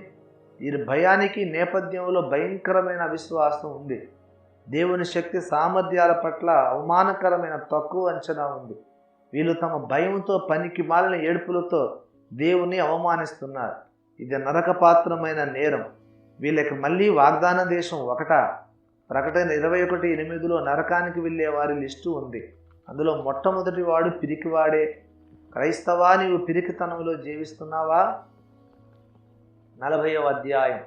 కనాను యాత్రలో స్వతంత్రించుకోవలసిన 2 కనానులు. కాగా వారి పితరులకు ప్రమాణపూర్వకంగా నేను ఇచ్చిన దేశమును వారు చూడనే చూడరు. సంఖ్యాకాండం 14:23. వాగ్దాన భూమిని దేవుని ప్రజలు స్వతంత్రించుకోలేకపోవడానికి ఎన్నో కారణాలు ఉన్నాయి. అయితే ఇంతకు కనాను అంటే ఏమిటి? నూతన నిబంధన ఇశ్రాయేలీల యాత్రలో ఏ ఘట్టానికి ఇది సాదృశ్యం? కనాను పరలోకానికి సాదృశ్యం అని చెప్పేవారు అనేకులు ఉన్నారు. ఇది కొంతవరకు నిజమే కానీ సంపూర్ణ సత్యం కాదు. కనాను గురించి కొంత ఆలోచిద్దాం. 40 ఏళ్ళ అరణ్య యాత్ర ముగించుకొని ఇశ్రాయేలీలు తీరా కనానుకు చేరిన తర్వాత ఏమి జరిగింది? చీటికి మాటికి ఇశ్రాయేలీలు పాపం చేయడం, దానికి శిక్షగా దేవుడు వారిని ఏ ఐగుప్తీయులకో, కల్దీయులకో, అష్షూరీయులకో లేక ఏ ఫిలిస్తీయులకు అప్పగించడం, మళ్ళీ ఇశ్రాయేలీలు బుద్ధి తెచ్చుకొని దేవునికి మొర్రపెట్టుకుంటే మళ్ళీ దేవుడు కనికరించి వారిని కనానుకు నడిపించడం, మళ్ళీ ఇశ్రాయేలీలు పాపం చేయడం, ఏ తెగులో వచ్చి దేశాన్ని నాశనం చేయడం. ఇదే తంతు క్రొత్త నిబంధనకు మధ్యవర్తి అయిన యేసు వచ్చేదాకా ఇలాగే జరిగింది. ఆ తర్వాత ఇశ్రాయేలీలు యేసును తృణీకరించి దైవోగ్రతకు గురై నిన్నమొన్నటి దాకా అసలు జనాంగమే లేకుండా పోయారు. ఆలోచించండి, యథార్థంగా జవాబివ్వండి. మనం పరలోకానికి వెళ్ళిన తర్వాత పరలోకములో కూడా ఈ తంతు అంతా జరుగుతుంది అంటారా? పరలోకంలో కూడా మనం పాపం చేస్తూ దేవుని శిక్షకు గురవుతూ చెరలోనికి వెళుతూ తిరిగి వస్తూ ఉంటామంటారా? పరలోకంలో కూడా మరో బబులోను రాజు మన మీద దండెత్తి వస్తాడంటారా? అసంభవం కాదు. పరలోకంలో ఇవన్నీ జరగడానికి వీల్లేదు కదా. మరైతే ఈ పొరపాట్లు శిక్షలు నిండిన కనాను పరలోకానికి సరైన సాదృశ్యం ఎలా కాగలుగుతుంది? కనాను పరలోకానికి ముంగుర్తు అనడం సరైన వ్యాఖ్యానం కాదు. దీని అర్థం మరేదో ఉండాలి. కనానుకు నిజ రూపం మరేదో ఉండి తీరాలి. ఏమిటది? ఇక్కడ ఒక పరమాణువస్త్రం లాంటి సత్యాన్ని మీ ముందు ఉంచుతున్నాను. పాలు తేనెలు ప్రవహించే దేశానికి నీ సంతానాన్ని నడిపిస్తానని దేవుడు వాగ్దానం చేసినప్పుడు, అబ్రహాము ఆ వాగ్దానాన్ని విశ్వసించినప్పుడు ఆ వాగ్దానములో 2 కనానులు ఇమిడి ఉన్నాయి. దేవుని వాగ్దానానుసారం అబ్రహాము తన జీవిత కాలంలోనే కనానుకి చేరుకున్నాడు, అందులో నివసించాడు కూడా. అయితే ఆ వాగ్దాత భూమి మీద అబ్రహాము గుడారవాసిగా జీవించాడు. ఎందుకని? గుడారాల్లో అబ్రహాము జీవించడం అప్పటి ఆచారాలను బట్టి జరిగిందని మనం సరిపెట్టుకోవడానికి వీల్లేదు. పరిశుద్ధాత్మ దేవుడు దానికి ఓ వ్యాఖ్యానం చెబుతున్నాడు. విశ్వాసమును బట్టి అతడు అబ్రహామును అతనితో ఆ వాగ్దానమునకు సమాన వారసులైన ఇసాకు యాకోబు అన్నవారు గుడారములలో నివసించుచు అన్యుల దేశములో ఉన్నట్టుగా వాగ్దాత్త దేశములో పరవాసులైరి. హెబ్రీయులకు 11:9. అది విషయం. గుడారాల్లో జీవించడం ద్వారా ఆ పితరులు తాము ఆ దేశములో పరవాసులమని ప్రకటిస్తూ ఉన్నారు. అది వారికి దేవుడిచ్చిన దేశమే. అయినా తాము అక్కడ పరదేశులమేనని వారు నమ్మారు. ఎందుకని? ఏలయనగా దేవుడు దేనికి శిల్పియు నిర్మాణకుడునై ఉన్నాడో పునాదులు గల ఆ పట్టణము కొరకు అబ్రహాము ఎదురు చూచుచుండెను. హెబ్రీయులకు 11:10. దేవునికి స్తోత్రం. ఈ భూలోకములోని కనాను తనకు వాగ్దాత దేశమేనని అబ్రహాముకు తెలుసు. అందుకే మెసపోతేమియా నుండి బయలుదేరి అబ్రహాము కనానుకు వచ్చాడు. అయినా కనానే దేవుని వాగ్దానము పరాకాష్ఠ నెరవేర్పని అతను నమ్మలేదు.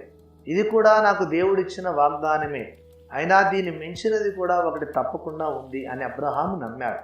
దేవుని వాగ్దానపు అసలు రూపం పరలోక పట్టణమేనని రూఢిగా నమ్మి దానికోసం అతడు ఎదురు చూచాడు. దేవుడు వాగ్దానం చేసిన అసలు కనాను పరలోకమే. అయితే మరి భూలోకపు కనాను ఏమిటి? అది సంచకరవు, భయానా, అడ్వాన్సు. గమనించాలి, ఈ లోకపు కనానును తనకు శాశ్వత స్వాస్యం కాదని తెలిసినంత మాత్రాన అబ్రహాము దానిని నిర్లక్ష్యం చేయలేదు. కనాను దాకా నడిచి అయితే వచ్చాడు. అక్కడ నివసిస్తూ మరో పరమ కనాను కోసం, నిత్య కనాను కోసం ఎదురు చూశాడు. అలాగే నూతన నిబంధన ఇశ్రాయేలుడికి కూడా అసలు స్వాస్యం పరలోకములోనే ఉంది. అయినా ఈ లోకములో ఉండగానే అతడు స్వతంత్రించుకోవలసిన మరో స్వాస్యం కూడా ఉంది. ఏమిటది? అది పరిశుద్ధాత్మ అను సంచకరువు. ఎఫెసీలకు 1:14, 2 కొరింథీయులకు 5:5. విశ్వాసి పరిశుద్ధాత్మాభిషేకం అనే సంచకరువులో నివసిస్తూ తన నిత్య స్వాస్యం కోసం ఎదురు చూడాలి. 41వ అధ్యాయము బట్టబయలు అయిన అవిధేయుల మూర్ఖత. పారాను ఇశ్రాయేలీల అరణ్య యాత్రలో అత్యంత కీలకమైన మజిలీ. ఈ మజిలీ మనకు నేర్పే పాఠాలు అత్యంత విలువైనవి. క్రొత్త నిబంధన క్రైస్తవుడి కనాను యాత్ర సార్థకం అవుతుందో నిరర్ధకమైపోతుందో ఇక్కడే నిర్ణయించబడుతుంది. కనాను దేశం పరిశుద్ధాత్మతో పరిపూర్ణంగా నింపబడి జీవించే జీవితానికి సూచన అని లోగడా మనం చెప్పుకున్నాం. అబ్రహాము ఇక్కడి నుండే దైవ నిర్మితమైన మరో మహిమ నగరం కోసం ఎదురు చూశాడు. అబ్రహాము పొందబోయే నిత్యమైన మహిమ స్వాస్యానికి కనాను సంచకరువు, భయానా, అడ్వాన్స్. అలాగే ఈనాడు కూడా విశ్వాసి తన కోసం ప్రభు సిద్ధపరిచిన మహిమ స్వాస్యాన్ని అందుకోక మునుపు ఈ లోకంలో పొందవలసిన అడ్వాన్సు పరిశుద్ధాత్మ అభిషేకం అనే సంచకరువు. అయితే ఈ సంచకరువునే విశ్వాసి పొందుతాడో లేదో తేలిపోయే ఘట్టం పారాను. నిజానికి కనాను అనే సంచకరువును స్వతంత్రించుకోవడానికి 40 ఏళ్ల యాత్ర చేయనవసరం లేదని, మొదటి 2 లేక 3 సంవత్సరాల లోపుగానే ఇశ్రాయేలీలు కనాను పొలిమేరలు చేరుకున్నారని కూడా లోగడా మనం నేర్చుకున్నాం. పారానులో దేవుడు పెట్టిన పరీక్షలో ఇశ్రాయేలీలు ఘోరంగా ఓడిపోయారు. దాదాపు 4 ఏళ్ళు దేవుని శక్తిని చవిచూసి కూడా నెఫీలీలను జయించడానికి దేవుడు శక్తిమంతుడని వారు నమ్మలేకపోయారు. ఇంత అసాధ్యమైన యుద్ధానికి మమ్మల్ని తీసుకొచ్చావేమిటి అని పైపెచ్చు మోషే మీద శనిగారు. వేరొక నాయకుడిని ఎన్నుకొని ఐగుప్తుకు వెళ్ళిపోదామని తీర్మానం కూడా చేశారు. ఈ విశ్వాసము లేని మూక కనాన్లో ఎన్నడూ ప్రవేశించడానికి వీల్లేదని దేవుడు శాసించాడు. అయ్యో, ఇంతకన్నా దౌర్భాగ్యం వేరొకటి ఉండదు.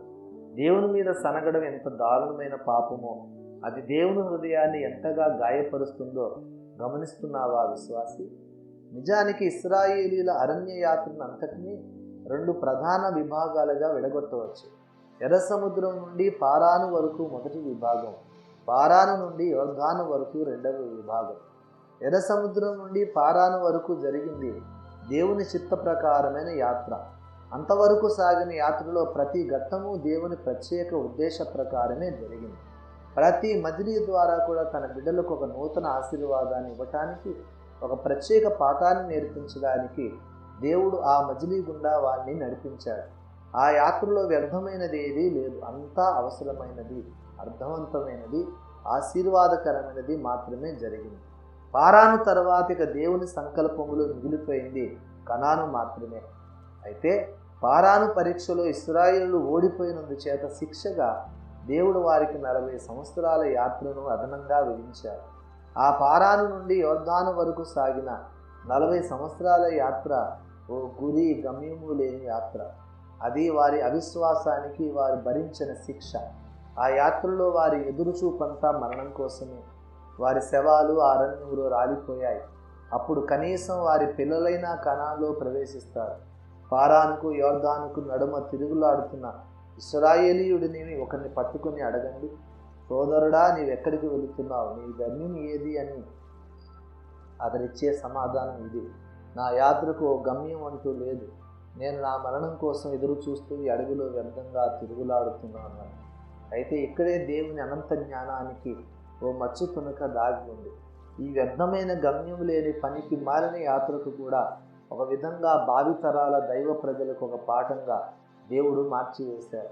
పారాను నుండి యొర్దాను వరకు సాగిన యాత్రలో దేవుని ప్రజలు నేర్చుకోవలసిన ప్రత్యేక పాఠాల మజిలీలు ఏవీ లేకపోయినా ఆ వ్యర్థ సంచారాల కాలంలో ఇశ్రాయేలీయులు ప్రవర్తించిన విధానం మనకొక హెచ్చరికగా ఉపకరిస్తుంది. ఒక్క మాటలో చెప్పాలంటే కానాను సంచకరువును సంపాదించుకోలేని వారు ఎంత బుద్ధిహీనంగా, ఎంత మూర్ఖంగా, నికృష్టంగా ప్రవర్తిస్తారో మన కళ్ళకు కట్టినట్టు చూపుతుంది ఈ 40 ఏళ్ల వ్యర్థయాత్ర. ఆ 40 ఏళ్ల వ్యర్థయాత్ర మనకు నేర్పించే పాఠాలను గూర్చి ప్రభు చిత్తమైతే త్వరలోనే మరో గ్రంథాన్ని ప్రచురిస్తారు. అంతవరకు మనం ఈ గ్రంథంలో నేర్చుకున్న పాఠాలను ఆచరణలో పెడుతూ జైత్ర యాత్రలో సాగిపోదాం. తదాస్తు.